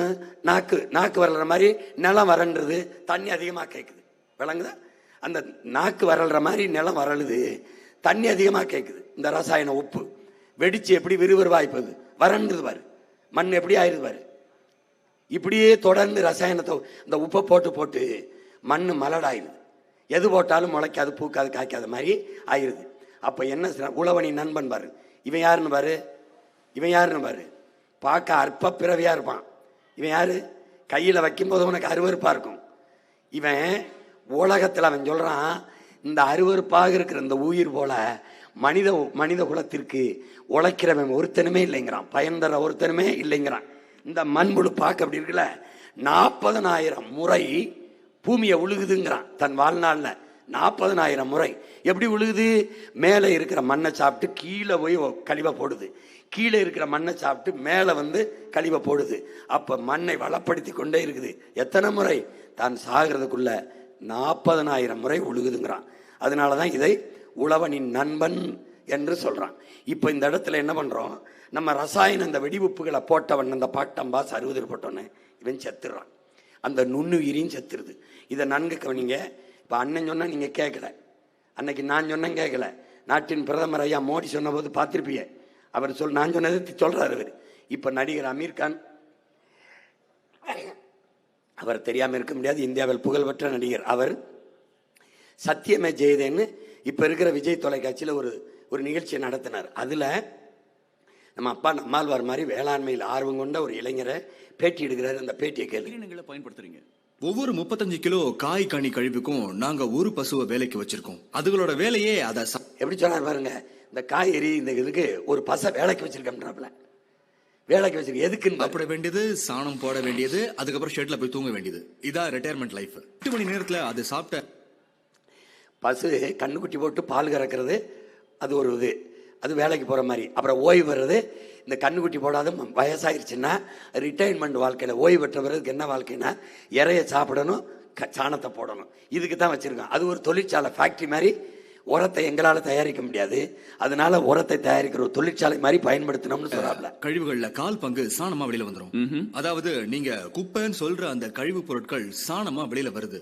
அந்த சாணத்துல நமக்கு தேவையான மீத்தேன் இருக்கு. நாங்க அந்த மீத்தேன்னு சொல்றது கேட்பேன்.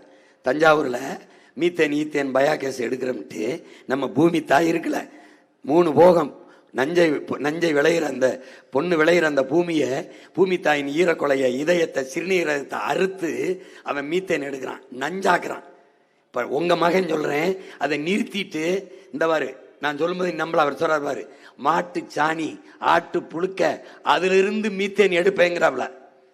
அப்படின்னா நான் நாடங்களும் உன் திருவண்ணாமலையில, உன் செஞ்சியில, உன் வந்தவாசியில பண்ணைய போட்டு அங்கேயே மாட்டு பால், மாட்டுக்கறி, அங்கே பால்வார கட்டி, பால்கோவா, தயிர், நெய் தயாரிக்கிற தொழிற்சாலை, மாட்டு சாணத்தை கொண்டு குப்பை கிடங்கு, அங்கிலிருந்து மீத்தேன் ஈத்தேன் பயாகேஸ் எடுத்து எவ்வளவு வேணுமோ சிலிண்டர்ல கொடுத்து என் மக்களுக்கு தடையற்ற எரிகாற்று கிடைக்க வழி செய்வேன்னா நீ சிரிக்கிற.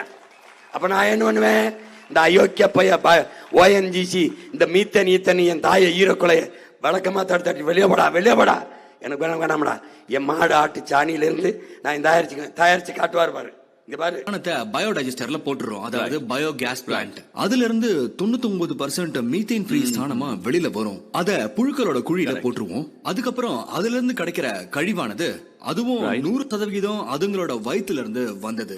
என்ன சொல்றாருன்னா, இந்த மீத்தேனை எடுத்துட்டு மீதி இருக்கிற கழிவு சாணத்தை கொண்டு போய் குப்பை கிடங்கு போகணும் மண்புழு அதை சாப்பிட்டுட்டு 72 வருஷம் சொல்றாரு. என்னன்னா, ஒரு கருப்பு தங்கத்தை பிளாக் கோல்டா அந்த மண்புழு போடுற கழிவு இருக்குல்ல, அது எப்படி சொல்றாரு, பிளாக் கோல்டுங்கிறாரு, கருப்பு தங்கம்ங்கிறாரு. அவ்வளவு சிறந்த உரம்ங்கிறாரு மண்புழுவின் கழிவை. அப்ப மனித கழிவை எவனாவது மதிக்கிறான் பாரு, மண்புழு கழிவை தங்கம், கருப்பு தங்கம்ங்கிறவள. அது எப்பவுமே உனக்கு உள்ளூர் மாடு விலை போகாத மாதிரி உன் மயம் உலக தத்துவத்தை தான் சொல்றேன், உலக சிறந்த கருத்தை தான் சொல்றேன். நான் சொல்றதுனால நீ கேட்க மாட்டேன், அதனாலதான் அடுத்தவனை வச்சு சொல்றேன். எப்பா நீ சொல்லுப்பா, அப்பவாவது உனக்கு புரியுதானே. ஏன்னா எங்க அப்பா நம்மாழ்வாரு, மகனே நம்ம என்ன சொன்னாலும் நம்ம சொன்ன நம்பாது, அதனால இந்த வெளிநாட்டுக்காரன் சொன்னான்னா தான் நம்பும்.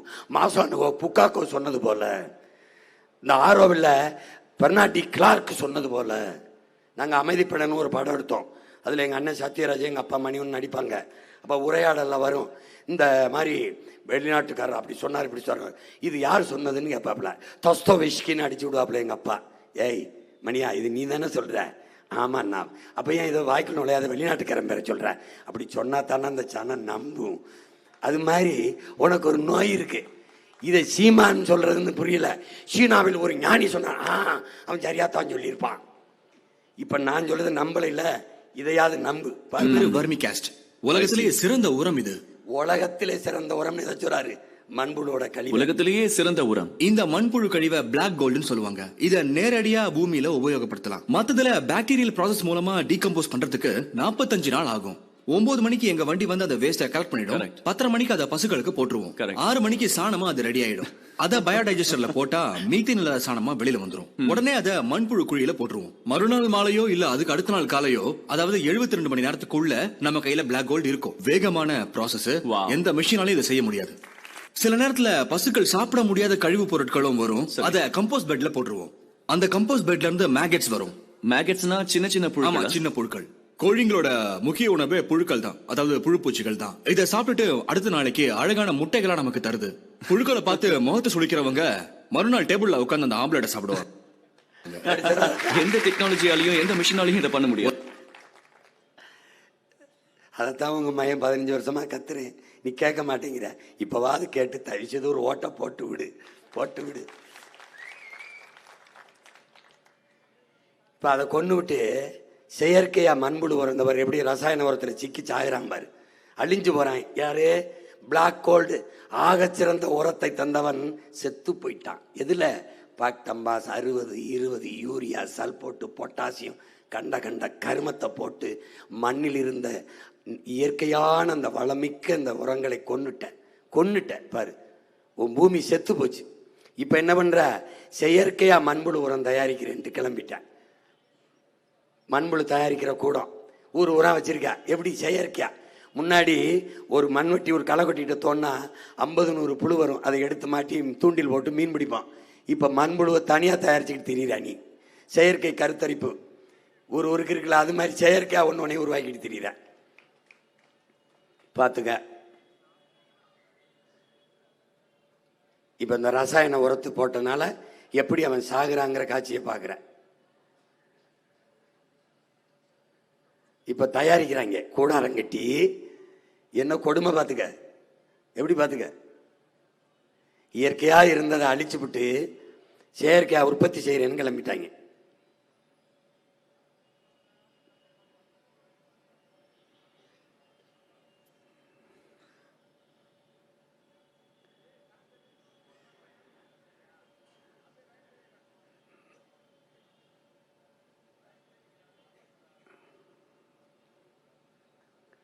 இது என்ன?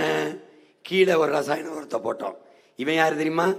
மீதி உரம் இருந்துச்சு பாருங்க, மீதி வெடிமருந்து, பாதி வெடிமருந்த உரமா தயாரிச்சான்.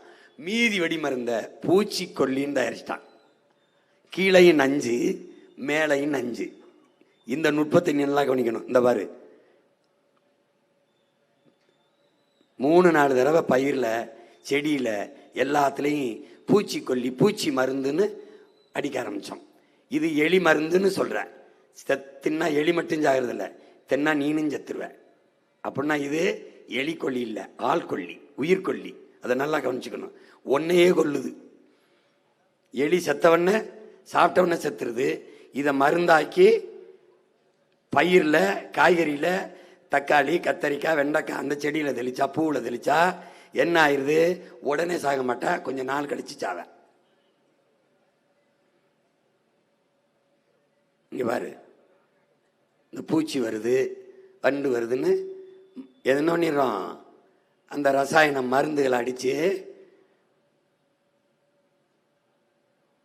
எங்கள் அப்பாட்ட கேட்டேன், நம்மால்வாட்ட, இந்த பூச்சிகளை கொல்றதுக்கு என்னப்பா பண்ணுறது? ஏப்பா பூச்சியை கொல்லணும்னு கேட்டாப்புல. ஒரு பூச்சி தேன் தருது, ஒரு பூச்சி பட்டு நூல் தருது. பல பூச்சிகள் மகரந்தத்தை கடத்தி இந்த பூலேருந்து அந்த பூவுக்கு மகரந்த கடத்தி உற்பத்தி பெருக்கத்தை, விளைச்சலை பெருக்குது. இப்போ இந்த பூச்சிகளை கொண்டுட்டு எப்படிப்பா மகரந்தத்தை கடத்துறது? தேனுக்கு என்ன செய்யுது, பட்டு நூலுக்கு என்ன செய்யுதுன்னு கேட்டார். எவன்ட்டையும் பதில் இருக்காது. இது என்ன செய்து பாரு, இந்த பூச்சி தேனி இங்கே பாரு, ஒரு ஒரு ஒரு ஒரு ஒரு ஒரு ஒரு தேன் கூட கட்டுறதுக்கு ஒரு தடவை 1 லிட்டர் தேன் வச்சுக்கிறீங்க. 20 லட்சம் 60 லட்சம் பூக்களுக்கு மேலே அது போய் தேனை குடிக்குது. பாரு எவ்வளவு தேனை குடிச்சு வந்து. இங்கே எல்லா செடிகளும் பூக்கும், காய்க்காது. எப்போ காய்க்கும்னா, இந்த வண்ணத்து பூச்சி, இந்த தேன் சிட்டு, இந்த தேனீக்கள் இருக்குல்ல, இது போய் தேனை குடிக்க அந்த பூவில் உட்கார்ந்த போது இந்த மகரந்த துகள் இருக்கும். அதை ரெக்கையிலையும் மூக்களையும் ஒட்டிக்கிட்டு போய் அடுத்த பூவில் உட்காரும். இந்த பூவிலேருந்து அந்த பூவுக்கு இந்த மகரந்தத்தை கடத்தும். அப்போ தான் அது 2 சூழ் கொண்டு கரு கொண்டு காய்க்கும். இல்லைன்னா பூக்கும் உதிர்ந்துடும். அப்போ காய்க்க வைக்கிறது யாருன்னா இந்த வண்டு தான். இப்போ இந்த வண்டு இல்லைன்னா உற்பத்தி பெருக்க இருக்காது, விளைச்சல் இருக்காது. விளைச்சல் இல்லைன்னா நாட்டில் பஞ்சம் வந்துடும். பஞ்சம் வந்ததுன்னா பசி வந்து, வறுமை வந்து சாக வேண்டி தான். இதனால அது பூச்சின்னு நினைச்சிடாத, பூச்சின்னு நினைச்சிடாத. பாரு என்னென்ன வேலை செய்யுதுன்னு பாரு இந்த தேனி. இப்போ நீ என்ன தெரிஞ்சுக்கணும்னா, தேனியை பற்றி எத்தனை நாய் இருந்தது? 1000 நாய் இருந்தாலும் ஒரு கல்லை விட்டு எரிஞ்சினா நாய் ஓடும். உருவத்தில் பெரியது தான் நாய், கடிக்கிறது தான். ஆனால் கல்லை விட்டு எரிஞ்சினா பயந்து ஓடிடும். ஆனால் இந்த மாதிரி சின்ன தேனி தான் உருவத்தில் எரிஞ்சதுன்னு வச்சுக்க, நீ ஓடுவ. எப்படி ஓடுறா பார்த்துக்க. பெரிய உருவம் நாய் கல்லை விட்டு எரிஞ்சினா அதே கல்ல தேன் கொட்டி மேலே எரிஞ்சுன்னு வச்சுக்க, நீ ஊரே திரண்டு ஓட வேண்டியதுதான். 1000 நாய்களுக்கு என்ன மோப்ப சக்தி இருக்கோ அது அந்த தேனீக்கு இருக்குதுங்கிறான். அதனுடைய உழைப்பை நீ சாதாரணமாக குறைய முடியாது. நம்முடைய தாத்தா ஜேசி குமரப்பாவை காட்டினல்ல, அவர் பொருளாதாரத்தை தற்சார்பு பசுமை தாய்மை பொருளாதாரத்தில் பிரித்து எழுதும்போது பொருளாதாரத்தில் பல படிநிலைகளை எழுதுகிறார். அதில் சேவை பொருளாதாரம், சந்தை பொருளாதாரம், அடாவடி பொருளாதாரம், இப்படி பல வர்த்தக பொருளாதாரம் எழுதும்போது சேவை பொருளாதாரத்திற்கு உதாரணமாக தேனியும் விவசாயம் தான் சொல்றார். என்ன, விவசாயி தனக்கு மட்டும் விளைவிப்பதில்லை, தன் பசிக்கு மட்டும் உழைப்பதில்லை, தன் பசிக்கு போக்கி ஊரார் பசிக்கும் உழைக்கிறான். அதனால் அது சேவை பொருளாதாரம்ங்கிறார். தேனி தன் உணவுக்குத்தான் சேமிக்குது, ஆனால் பிறர் தேவைக்கும் பயன்படுவதால அது சேவை பொருளாதாரம்ங்கிறார். புரியுதா? அந்த சேவை பொருளாதாரத்தின் நாயகனே உழவனும் தேனீக்களும் தான். இந்த மகரந்த கடத்தல் இல்லைன்னா எதுவும் விளையாது. இப்போ இந்த தேனீக்கள் செத்து போச்சுன்னா இப்போ என்னன்னு பார்த்தீங்கன்னா, இந்த தேன்கூட்டில் ராணி தேனி இருக்குது, ராணி தேனி இருக்குது. இந்த ராணி தேனி என்ன செய்யுதுன்னா, தேனீக்கள் செத்துருச்சுன்னு வச்சுக்க 4 ஆண்டுகள் கூட மனித இனம் இருக்காதுன்னு ஆல்பர்ட் ஐன்ஸ்டீன் சொல்கிறான். தேனீக்கு மனித இனத்துக்கு என்ன சம்பந்தம்? நான் சொன்னது தான். தேனீக்கள் இல்லைன்னா எதுவும் பூக்கும், காய்க்காது. காய்க்கவில்லை என்றால் விளைச்சல் இருக்காது. விளைச்சல் இல்லை என்றால் உனக்கு நாடு பசி, வறுமை, ஏழ்மை, பஞ்சம், சாக வேண்டியதான். அதை வச்சு தான் அவர் சொல்றார்.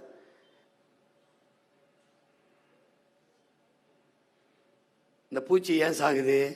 இப்போ தேன்கூடு, இதில் ராணி தேனி தான் அங்கே தலைமை. இந்த ராணி தேனி கட்டளை இட்டு அந்த ராணிக்கு கட்டளைக்கு படிஞ்சு இவங்க தேன் சேகரிக்க எல்லா சேவகர்களும் போவாங்க. சில காவல் ராணிகள் தேனீகள் மட்டும் அந்த தேன்கூட்டை காத்துக்கிட்டு ராணிக்காக நிற்கும். இப்போ அரண்மனையை விட்டு எல்லா தேனியும் கிளம்புது, தேன் சேர்க்க கிளம்புது. இந்த போகுது பாரு, போகுது. இப்போ இந்த கூட்டை விட்டு போகும்போது அதுக்கு எங்கேருந்து கிளம்புறோம்னு தெரியுது, எங்கே போகிறோம், எந்த பாதை வழியே போகிறோம்னு தெரியுது. இந்த போகும் இந்த பூக்களை போய் தேனை சேகரிக்கும். பல லட்சக்கணக்கான 60-70 லட்சம் பூக்களை போய் அது தேனை எடுக்குது. ஒவ்வொரு செட்டுக்கும் அவ்வளவு போராடுது, சேர்த்துக்கிட்டு வருது. இப்போ என்னன்னா, இந்த பூக்களில் கத்தரி செடி, சொரக்காய் செடி, பூசணி செடி, முருங்கைப்பூ, மாம்பூ எல்லாத்துலேயும் நம்ம என்ன செய்கிறோம் பாரு, பூச்சி மருந்து அடிக்கிறோமா? பூச்சி மருந்து இல்லை, உயிர்கொல்லி விஷத்தை கொட்டின உடனே இந்த பூச்சிகள் தேனீக்கள் வந்து அந்த தேனை உண்ணுது. தேனா இல்லாம விஷமானதுனால எப்படி மயங்கி விழுகுது பாரு, அப்படியே என்ன விஷத்தை குடிச்சு தேன் இல்லாம விஷமானால செத்து அப்படியே நில குழஞ்சி மயங்கி கீழே விழுகுது. இது எப்படின்னா, டாஸ்மாக் கடையில் போய் சரக்கு வாங்க போகும்போது, வீட்டில் இருந்து போகும்போது அவனுக்கு வழி தெரியுது, எங்க இருக்கு வீடு, எந்த வழியை வந்தோம்னு தெரியுது. வீரனை உள்ள இறக்கிட்ட பிறகு எப்படி போறான் பாரு, எப்படி வந்தான் பாரு, எங்க வந்தோம் எங்க போனோம் தெரியாம விழுந்து தெருவில் எப்படி கிடப்பானோ அப்படி அவன் கொஞ்சம் நினைச்சு தெளிஞ்சு எந்திரிச்சிடறான். ஆனா இவன் செத்துறான். எப்படி, எந்த வழியை வந்தோம் எந்த வழியை போனோம் நினைவில்லாம ஒரு மயக்க நிலையில செத்துறான். இப்படி செத்து விழுந்ததுனால இவனெல்லாம் போனவன் திரும்பி வரலைன்னு காத்திருந்த ராணி தேனி யாருமே வரலைன்னு அதுவும் செத்துருது. அப்ப தேனீக்கள் இனம் செத்துக்கொண்டே இருக்குது. அது மாதிரியே இந்த வண்ணத்து பூச்சியும் தேனீக்கள் மாதிரியே இந்த உயிர் பெருக்கத்துக்கு, உற்பத்தி பெருக்கத்துக்கு மகரந்தத்தை கடத்துகிற பெரும்பணியை செய்யுது. இந்த பூச்சிகள் எல்லாம் ரசாயனம் அந்த மருந்தை கூத்தி இந்த விஷத்தை பூச்சி மருந்தை போட்டு கொண்டு விட்ட பிறகு இந்த இனப்பெருக்கத்துக்கு மகரந்தத்தை கடத்த வழி இல்லாம போனதுனால மனுஷப்பையன் என்ன பண்றான், அந்த தோட்டத்துல பூவை எடுத்து ஒட்டிக்கிட்டு இருக்கான். செயற்கை கருத்தரிப்புக்கு வந்தான்ல, இப்போ செயற்கை கருத்தரிப்பு இருக்குல்ல, அது மாதிரி ஒரு செயற்கை கருத்தரிப்புக்கு வந்துட்டான் அந்த ஈனப்பைய பூச்சி. அது பல கோடிக்கணக்கான பூக்களை மகரந்தத்தை கடத்தி விளைய வச்சது. இவன் எத்தனை பூவை ஒட்டிக்கிட்டு இருக்கான் பாரு வேலையத்தவன். எங்க ஊர்ல வேலை இல்லாத டெய்லர் யானைக்கு டவுசர் தச்சாங்கிற மாதிரி இவன் என்ன பண்ணிக்கிட்டு இருக்கான், அந்த பூச்சியெல்லாம் கொண்டு விட்டு இந்த பரதேசி ஒவ்வொரு பூவா எடுத்து இங்க ஒட்டுவான் பாரு. இது செஞ்ச வேலைய அவன் செஞ்சுக்கிட்டு இருக்கான். இது நம்ம தாத்தா ஜேசி குமரப்பா இந்த தேனீக்கின் பொருளாதாரத்தை சேவை பொருளாதாரம் சொன்னது போட்டிருக்கோம். அவன் செயற்கை கருத்தரிப்புக்கு வந்து ஒரு தோட்டத்தில் எத்தனை பூவை அவன் ஒட்டிடுவான், வேலைக்கு ஆள் வச்சு ஓட்டிக்கிட்டு இருக்கான். இது எவ்வளவு பெரிய பேரழிவான போக்கு என்பதை என் அறிவு சமூகம் என்னிலும் இலையை கற்றுக்கொண்டிருக்கிற கற்றறிந்த என் தம்பி தங்கைகள் அறிஞ்சுக்கணும். இது வந்து உங்களுக்கு பொழுதுபோக்குக்கு சொல்லலை, இருக்கிற பொழுதை, எதிர்கால பொழுதை நல்ல பொழுதை ஆக்குறதுக்கு சொல்றேன். உங்க அண்ணன் எனக்கு இங்க வரு, நான் ஓட்டு கேட்கறதுக்காக சொல்லல, நாட்டை காக்கிறதுக்கு சொல்றேன். வாக்குக்கு சொல்லல, உன் வாழ்க்கையை காப்பாத்துறதுக்கு சொல்றேன். நீ போட்டா போடு, இல்லைன்னா போ, என் பிறவி கடமை நான் சொல்லிடுறேன். இது யாரு, ஒரு பூச்சி பட்டு புழு தருது, பட்டு நூல் தருது. இவன் பாரு, இதுல என்னன்னா இந்த உணவு சங்கிலியை சொல்லுது. இப்போ இந்த எலி இருக்கணும், எலி இருந்தா பாம்புக்கு உணவு. தவளை இருக்கணும், அது யாருக்கு, பாம்புக்கு உணவு.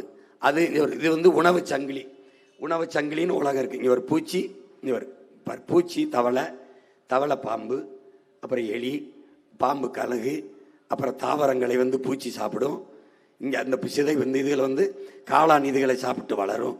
அப்போ இயற்கையில் ஒன்றை ஒன்று சார்ந்து இந்த உணவு சங்கிலி இருக்கு. இதில் ஒன்றை அறுத்திட்டினா உலகம் சிதைஞ்சிரும்.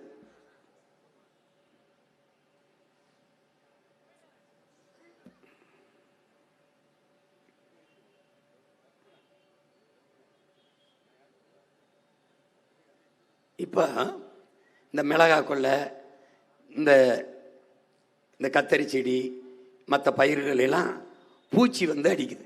பூச்சி வரும்போது பூச்சி மருந்து அடிக்கிறோம். அதை அடிக்கக்கூடாது. அதுக்கு என்ன செய்யலாம், பூச்சி வராமல் தடுக்கணும். என்ன செய்யலாம்னா, அதிகபட்சமாக நம்ம அடிக்கணும்னா வேப்பம் புண்ணாக்கு வேப்பெண்ணெயை கரைச்சி தெளிச்சாவே பூச்சி அந்த கசப்புக்கு வராது. இதுக்கு நம்ம முன்னோர்கள் செஞ்ச மேலாண்மை முறை என்னன்னா, ஒரு மிளகாய் கொள்ளை இருக்குது, கத்தரி கொள்ளை இருக்குது அப்படின்னா இந்த வரப்பில் 4 ஓரத்துலையும் கொட்டமுத்துங்கிற ஆமணக்கு செடியை வளர்த்தாங்க. வயல்களில் பாத்திலையும் ஆமணக்கு செடியை வளர்த்தோம். இந்த ஆமணக்கு செடியிலிருந்து விளக்கெண்ணெய் எடுத்தோம், அதிலிருந்து புண்ணாக்கு எடுத்தோம். இந்த விளக்கெண்ணெய் நீ விளக்கெண்ணெய்னா விளக்கெண்ணெய் அப்படின்னு நினைக்கிறேன், இங்கிலீஷில் ஃப்ரெஞ்ச் ஆயில்னா அருமைங்கிற. உனக்கு எதையுமே இங்கிலீஷில் சொல்லணும், புரியுதுன்னு நினைக்கிறேன். உனக்கு இந்த ஃப்ரெஞ்ச் ஆயில்னு விற்பான் தொலைக்காட்சியில், ஃப்ரெஞ்ச் ஆயில், அதாண்டா நம்ம விளக்கெண்ணெய்னா இந்த விளக்கெண்ணெய்க்கு புரியாது. இந்த விளக்கெண்ணெயில் தாளிக்கலாம், கை காலில் அடுக்கு நான் சொல்லி தேய்ச்சி விட்டாது பண்ணலாம். மிகுந்த சத்துள்ள தூய எண்ணெய் இந்த விளக்கெண்ணெய். எங்கள் தோட்டத்தில் இருந்து நாங்கள் எங்கள் அம்மா எடுத்து உரல்ல ஆட்டுக்கல்ல ஆட்டி நாங்கள் பானையில் வச்சு காய்ச்சி விளக்கெண்ணெய் எடுத்து எல்லாருக்கும் கொடுத்தோம். நாங்களும் காலங்காலமாக பயன்படுத்தணும். எங்கள் வீட்டில் செஞ்சதை நாட்டில் நான் ஆமணக்கை 1000-2000 ஏக்கரில் விளைய வச்சு ஆமணக்கில் இருந்து எண்ணெயை இந்த ஃப்ரெஞ்ச் ஆயில் உன் இளவு கர்மாங்கிறதுக்கு விளக்கெண்ணெய்னு போட்டு விற்று எப்படி இது என்ன பண்ணுவோம்னா, இந்த வரப்பு ஓரத்தில் இந்த ஆமணக்கை வளர்த்துட்டா எந்த பூச்சி வண்டும் அந்த ஆமணக்கு செடியில் உட்காந்துரும். ஏன்னா அந்த ஆமணக்கு இலை அவ்வளவு சுவையாக இருக்கும். பூச்சி புழு அதையே சாப்பிட்டுக்கிட்டு உள்ளே போகாது. வாட்ச்மேன் வேலையை, செக்யூரிட்டி வேலையை இந்த கொட்டமுத்து செடி ஆமணக்கு செடி செஞ்சிடும். இப்போ அதுக்கப்புறம் இந்த நைட்ரஜன் ஒரு உரம் பொருள், பொட்டாசியம் சல்பட்டு, காற்றுல 78 விழுக்காடு நைட்ரஜன் இருக்கு, 21 விழுக்காடு மூச்சு காற்று ஆக்சிஜன் இருக்கு, மீதி 1 விழுக்காடு இதர வாயுகள் இருக்கு. இப்ப 78 விழுக்காடு எங்க இருக்கு? காத்துல இருக்கு. இந்த காத்துல இருக்கிற நைட்ரஜனை பிரிக்கிற ஆற்றல் பூமியில யார்கிட்ட இருக்கு? என் அகத்தி மரத்துக்கிட்ட இருக்கு. இவ்வாறு 78 விழுக்காடு நைட்ரஜன். நீ தனியா போய் உரமா போட வேண்டியதில்லை, கருமத்தை போட வேண்டியதில்லை. இந்த மாதிரி காட்டுறேன், 78 விழுக்காடு நைட்ரஜன், 21 விழுக்காடு ஆக்சிஜன், அதான் நற்காற்று, மூச்சு காற்று, அதுதான் நம்ம சுவாசிக்கிறோம் ஆக்சிஜன்.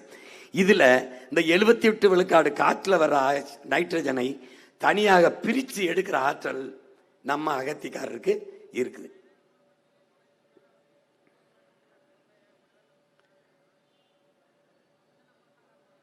காற்றின் கலவையில் அதான் சொல்றேன், 1 விழுக்காடு இதர வாயு. இதை போட வேண்டியதில்லை, போடாத. இந்த நைட்ரஜனை எங்கிருந்து எடுக்கிறாருன்னா, நிலத்துக்கு வேண்டியதை 4 ஓரத்துலையும் வரப்புல வயலுக்குள்ள இந்த அகத்தியை வளர்த்து விட்டுட்டோம்னா அவர் எடுத்து காட்டிலிருந்து பிரித்து எடுத்து நம்ம செடிக்கு கொடுத்துறாரு. அப்ப என்ன பண்ணணும்? கரையுங்க அகத்தி கரையை நடணும். நைட்ரஜனை விட்டுட்டு நம்ம ஆளை நட்டுட்டா அவன் கொடுத்துறான் செடிக்க வேண்டிய நைட்ரஜனை. தனியா தூக்கி கொண்டு இந்த கருமத்தை கொட்ட வேண்டியது இல்லை. இப்ப இது எல்லாம் பள்ளிக்கூடத்தில் வச்சு படிப்பிச்சிருக்கணும். அதை செய்யாதனால நான் மேடையை போட்டு உங்ககிட்ட கத்திட்டு கிடக்கிறேன். அறிவியல்ல இருந்து இந்த பாடத்தை தூக்கிட்டான். இப்ப நான் என்ன செய்யறது? என் பிள்ளைகளுக்கு, உங்களுக்கு இல்லை, ஆத்தால பொண்ணுக்கு இல்லை, எனக்கும் பின்னாடி வர என் தம்பி தங்கைகளுக்கு இப்ப என்ன நம்ம கனவு? நஞ்சில்லா உணவு, அதுவே நம் கனவு. யாரு? எங்க அப்பா எங்களுக்கு சொல்லிட்டு போனது. அதை அப்பன் செய்ய முடியல, மகன் செய்வேன்னு இந்த வேலையை செஞ்சுக்கிட்டு இருக்கேன். நஞ்சில்லா உணவு, அதுவே நம் கனவு. அப்ப மறுபடியும் என்ன பண்றோம்? ரசாயன உரத்தை விட்டுட்டு பாரம்பரிய இயற்கை வேளாண் முறைக்கு நம்ம திரும்புறோம்.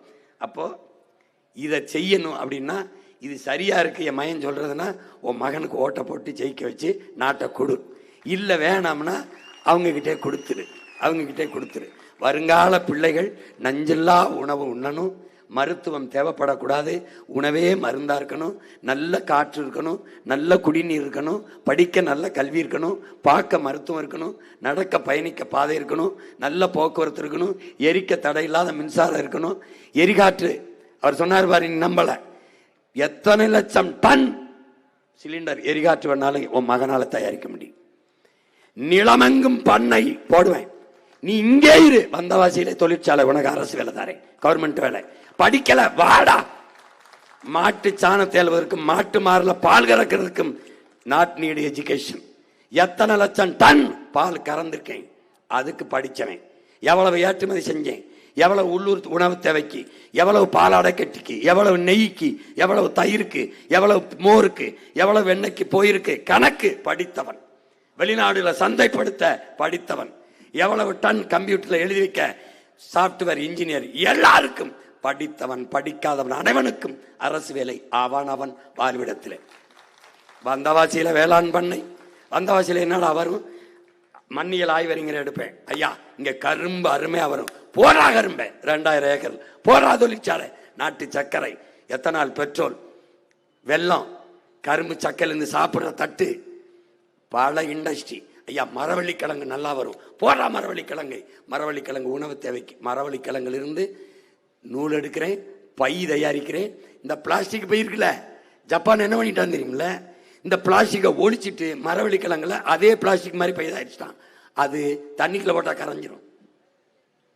எப்படி நீ என்னத்துக்கு இந்த செல்போனை வச்சிருக்க? நான் சொல்றதெல்லாம் ஜப்பான்ல இப்படி இருக்கு, நான் தட்டி பாருடா, கருமம் பாரு, ஒரு தடவை தான் பாரு, பார்த்து தொலை. அமெரிக்கான்றாரு, அமெரிக்கால எங்க இருக்கு, பின்லாந்துல கல்வி எஜுகேஷன் சிஸ்டம் எப்படி, பார்த்து தொலைய. எத்தனை நாளைக்கு இந்த கேடு கட்ட இந்த யூடியூப்ல இந்த கரும இந்த மீம்ஸே பார்த்து கிடப்ப? எத்தனை நாளைக்கு கிடப்ப? அறிவை தேடுறா, அறிவை தேடி ஓடுங்கள், நாளைய வரலாறு நம் நிழலை தேடி ஓடி வருங்கிறாரா புரட்சியாளர் ஆனால் அம்பேத்கர். அறிவை தேடுறா, தேடினானடா ஒரு மகன், உலகம் வியந்திருச்சடா. உலகத்தின் தலை சிறந்த கல்வியாளன் அண்ணல் அம்பேத்கர் போற்றுதடா. ஒரு மனிதன் 10,000 புத்தகம் வாழ்நாள படிச்சிருக்கணும்ன்றான்டா. ஆனால் உலகத்திலே ஒரு மனிதன் 64,000 புத்தகம் படிச்சிருக்காருடா. என்னடா அம்பேத்கரை படிக்கிற, என்னத்த படிச்ச? படுக்கிற இடம் கூட படிக்கிற இடத்திற்கு பக்கத்தில் இருக்கும்னு எங்க நூலகம் லைப்ரரி இருக்கோ அங்க அறை எடுத்து தங்கி படிச்சவன்டா. உலகத்திலே ஒரு தனி மனிதன் நூலகம், ஆசிய கண்டத்திலேயே ஆகப்பெரிய லைப்ரரி நூலகம் இருந்தது அண்ணல் அம்பேத்கரோட தான். பைத்தியக்கார அவன் ஜமீனாடா, திவானா, அமைச்சனும் பெரிய என்ன சொல்ற மன்னனா? இல்லை, சாதாரண மகன். ஆசிய கண்டத்திலே ஒரு தனி மனிதனின் நூலகம் மிக பெரிதாக இருந்தது அவரோட தான். அவன் தான்டா சொல்ற, அறிவை தேடி ஓடுங்கடா, நாளைய வரலாறு உங்கள் நிழலை தேடி ஓடி வரும். தேடுங்கடா. படிக்கிறதும் இல்லை, கேட்கறதும் இல்லை. படிச்சவன் அக்கறையோட சொன்னா கேட்கறதும் இல்லை. என்ன பண்ற நீ? எதை தேடுற நீ? நடிச்சா போதுமாடா, நாட்டை கொடுத்துருவியாடா? நடிச்சா போதுமா? நடிச்சிட்டாலே எல்லாம் வந்துருதாடா. நடிச்சிட்டாலே நாட்டு விடுதலைக்கு போராடி செத்தவன் நல்ல கண்ணு யாருன்னு தெரியல, நடிகனை எல்லாம் தெரியுது. எங்கடா கொண்டு வர உன் நாட்டை? அதிகாரத்தை களைச்ச உடனே அதிகாரத்தை கொடுத்துருங்க, ஒப்பனை அழிச்ச உடனே அரியணையை கொடுத்துருங்க. அது நீ ஏற்கிற, உனக்கு அறிவு இருக்கு, மானம் இருக்கு, சிந்திக்கிற நீ. நீங்க நடிச்சா நோட்டை கொடுப்போம் வாழ்றதுக்கு, நடிக்கிறத நிப்பாட்டிட்டா நாட்டை கொடுத்துருவோம் ஆள்றதுக்கு. ஒரு நிலைப்பாட்டை கொண்டிருக்க நீ இல்ல? அப்ப எங்களெல்லாம் பார்த்தா பைத்தியமா தெரியுதாடா? பைத்தியமா தெரியுது, கத்திக்கிட்டு சாகிறதுக்கு. ஏண்டா பிரபாகரனும் தலைவன், கக்கனும் தலைவன், காமராஜும் தலைவன், சிங்காரவேலனும் தலைவன், ஜீவானந்தமும் தலைவன், அயோத்திதாச பண்டிதனும் தலைவன், ரெட்டமலை சீனிவாச எம்ஜி ராசாவும் தலைவன். யார் எனக்கு பாபு சிதம்பரனார் ஒம்பாட்டன் செக்கெழுத்தவனும் தலைவன், பசும்பொன் தெய்வ திருமலை முத்துராமலிங்க தேவரும் தலைவன், ராமசாமி படையாச்சியும் தலைவன், அத்திப்பாக்க வெங்கடாச்சல நாயக்கனும் தலைவன், நடிகனும் தலைவன். பைத்தியக்கார அறிவு கொண்டு சிந்திச்சு செயல்படுற, கலையை ரசி போற்று. அவன்கிட்ட நாட்டை கொடுப்போம்ங்கிற தலைவனுக்கு நடிகனுக்கு வேறுபாடு தெரியாத தற்குறியாடா நீ? தற்குறியா? எந்த மாநிலத்தில் சினிமா இல்ல? கேரளாவில் இல்ல? மம்முட்டி மோகன்லாலோட சிறந்த நடிகர் இருக்கானடா? இருக்கானா? மம்முட்டி கேட்கிறாங்க, நீங்க ஏன் கட்சி ஆரம்பிக்கலன்னு. எங்க மக்கள் திரையரங்குல தலைவரை தேடுறது இல்லையே, ஒரே வார்த்தையில செருப்பு கட்டி போயிட்டான்டா. பிரேம் நசீர்னு ஒரு நடிகர் இருந்தா தெரியுமாடா? பிரேம் நசீர்னு சூப்பர் ஸ்டார், 500 படங்களை நடிச்சவன் பிரேம் நசீர், சூப்பர் ஸ்டார். காங்கிரஸ்ல இருந்தாரு. மேடையில பேச சொல்லிட்டு இருந்தாங்க, பேசிக்கிட்டு இருந்தார். ஒருத்தன் எந்திரிச்சான், அவரை உட்கார சொல்லுன்ட்டான். எங்கே இல்லடா, கேரளாடா, உட்கார சொல்லுன்ட்டான். ஒருத்தர் எந்திரிச்சு போய், ஏய் அவர் எவ்வளவு பெரிய நடிகர் தெரியுமில்ல, அதனாலதான் சொல்றேன் அவரை உட்கார சொல்லி இவரை பேச சொல்லுன்ட்டான். போய் அவரை நடிக்கிற வேலையை பார்க்க சொல்லியா? தலைவன் இங்கே உட்காந்துருக்க, அவனை பேச சொல்லிட்டாப்ல. திரும்பி விட்டு திருப்பி வந்து ஒரு மொத்த ரசிகர்களையும் கூப்பிட்டாப்ல. 2 லட்சம் 3 லட்சம் பேர் கூட்டிட்டான். நான் கட்சி ஆரம்பிக்க போறேன்னாப்புல பரபரன்னு 5-6 செருப்பு போட்டு இருந்துட்டேன்.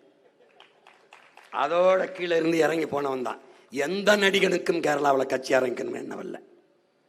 பைத்தியக்காரா. மேற்கு வங்கத்தில் சினிமா இல்லை, மகாராஷ்டிராவில் சினிமா இல்லை, ஷாருக் கான், சல்மான் கான், அமீர் கான் அவள் நடிகர்கானா? போடா போடா போடா, போய் வரலாற்றை படிடா. வெக்கம் இல்லாம மார்க்ஸுங்கிற, எங்கல்ஸுங்கிற, இங்கர்சாலுங்கிற, சாக்ரட்டிஸுங்கிற, பிளாட்டோங்கிற, அரிஸ்டாட்டிங்கிற, பிடல் காஸ்டோங்கிற, சேகுவாராங்கிற, ஹோசிமேனாங்கிற, புத்தங்கிற, பூலேங்கிற, அம்பேத்கருங்கிற எல்லாரையும் படிக்கிற. அப்புறம் ஏன்டா நடிகனுக்காக போய் செத்து துடிக்கிற? பைத்தியக்கார பைத்தியக்கார பைத்தியக்கார. போடா போடா. பொழுதுபோக்கு தளத்தில் உனக்கான தலைவனை தேடாதே, போராட்ட களத்தில் தேடு. திரையில் தேடாதே, தரையில் தேடு. காத்தடிக்கிற திசையெல்லாம் பறந்து போகிற பதராக இருக்காதே. புயலே அடித்தாலும் அசையாமல் அதே இடத்தில் கிடக்கிற வீரியமிக்க நெல்மணிகளாக இருங்கள். ஒரு நெல்லு தான்டா. கூட்டமல்லட அரசியல், உயர்ந்த கொள்கை தான் அரசியல். அல்லாஹ் கவனிச்சுக்க. ஒரு நெல்லு தான், ஒரு நாற்று தான். ஒற்றை வைக்கோல் புரட்சிங்கிற மாசானுவ புக்காக்கோ. ஒற்றை வைக்கோல், ஒரு நெல்லு ஒரு நாற்று நடவுதான் நம்முடைய அப்பன் நம்மாழ்வார் வலியுறுத்துறான். ஒற்றை நாற்று தான் நடுறான். அது 80 நாற்றா விரியுதுறான்.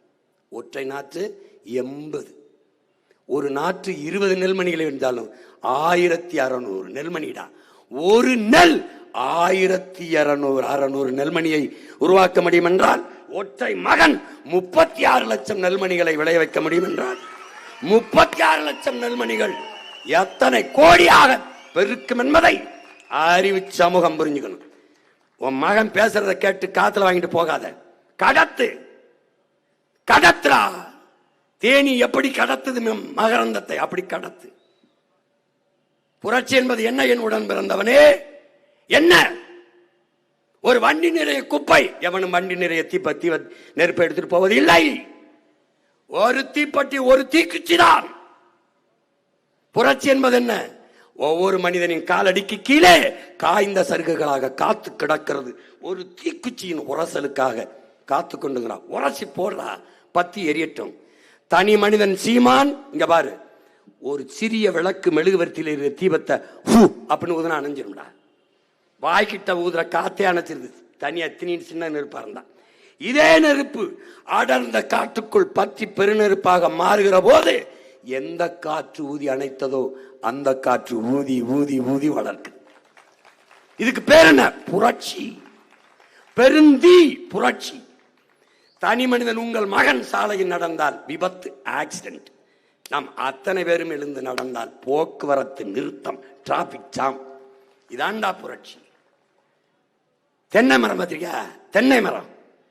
தென்னை மரத்துல முதல் மட்டையிலிருந்து அடிமட்ட வரை, முனிமட்ட வரை தான் பிறந்ததற்கும் இறந்ததற்குமான தடத்தை மட்டை தென்னையின் உடம்புல மட்டை பதிச்சிட்டு போதுரா. தடம் மட்டை அப்படி பதிச்சிட்டு போகுது. பார்த்தா கரும்பில் தோகை, அகத்தியில் கணு, எல்லா இடத்திலும் ஒவ்வொரு கிளையும் இலையுமே தடம் பதிக்கிற போது மான தமிழ் மக்கள் பிறந்ததற்கும் வாழ்ந்ததற்கும் இறந்ததற்கும் தடம் இருக்கின்றார். இதை தாண்டா பிடல் காஸ்டோ சொல்றான். தடம் பார்த்து நடப்பவன் மனிதன், தடம் பதித்து நடப்பவன் மாமனிதன்கிறான். நீ மனிதனா மாமனிதனான்னு பார்த்துக்க. பிறந்தா இருந்த தடம் தெரியாம போகாதடா.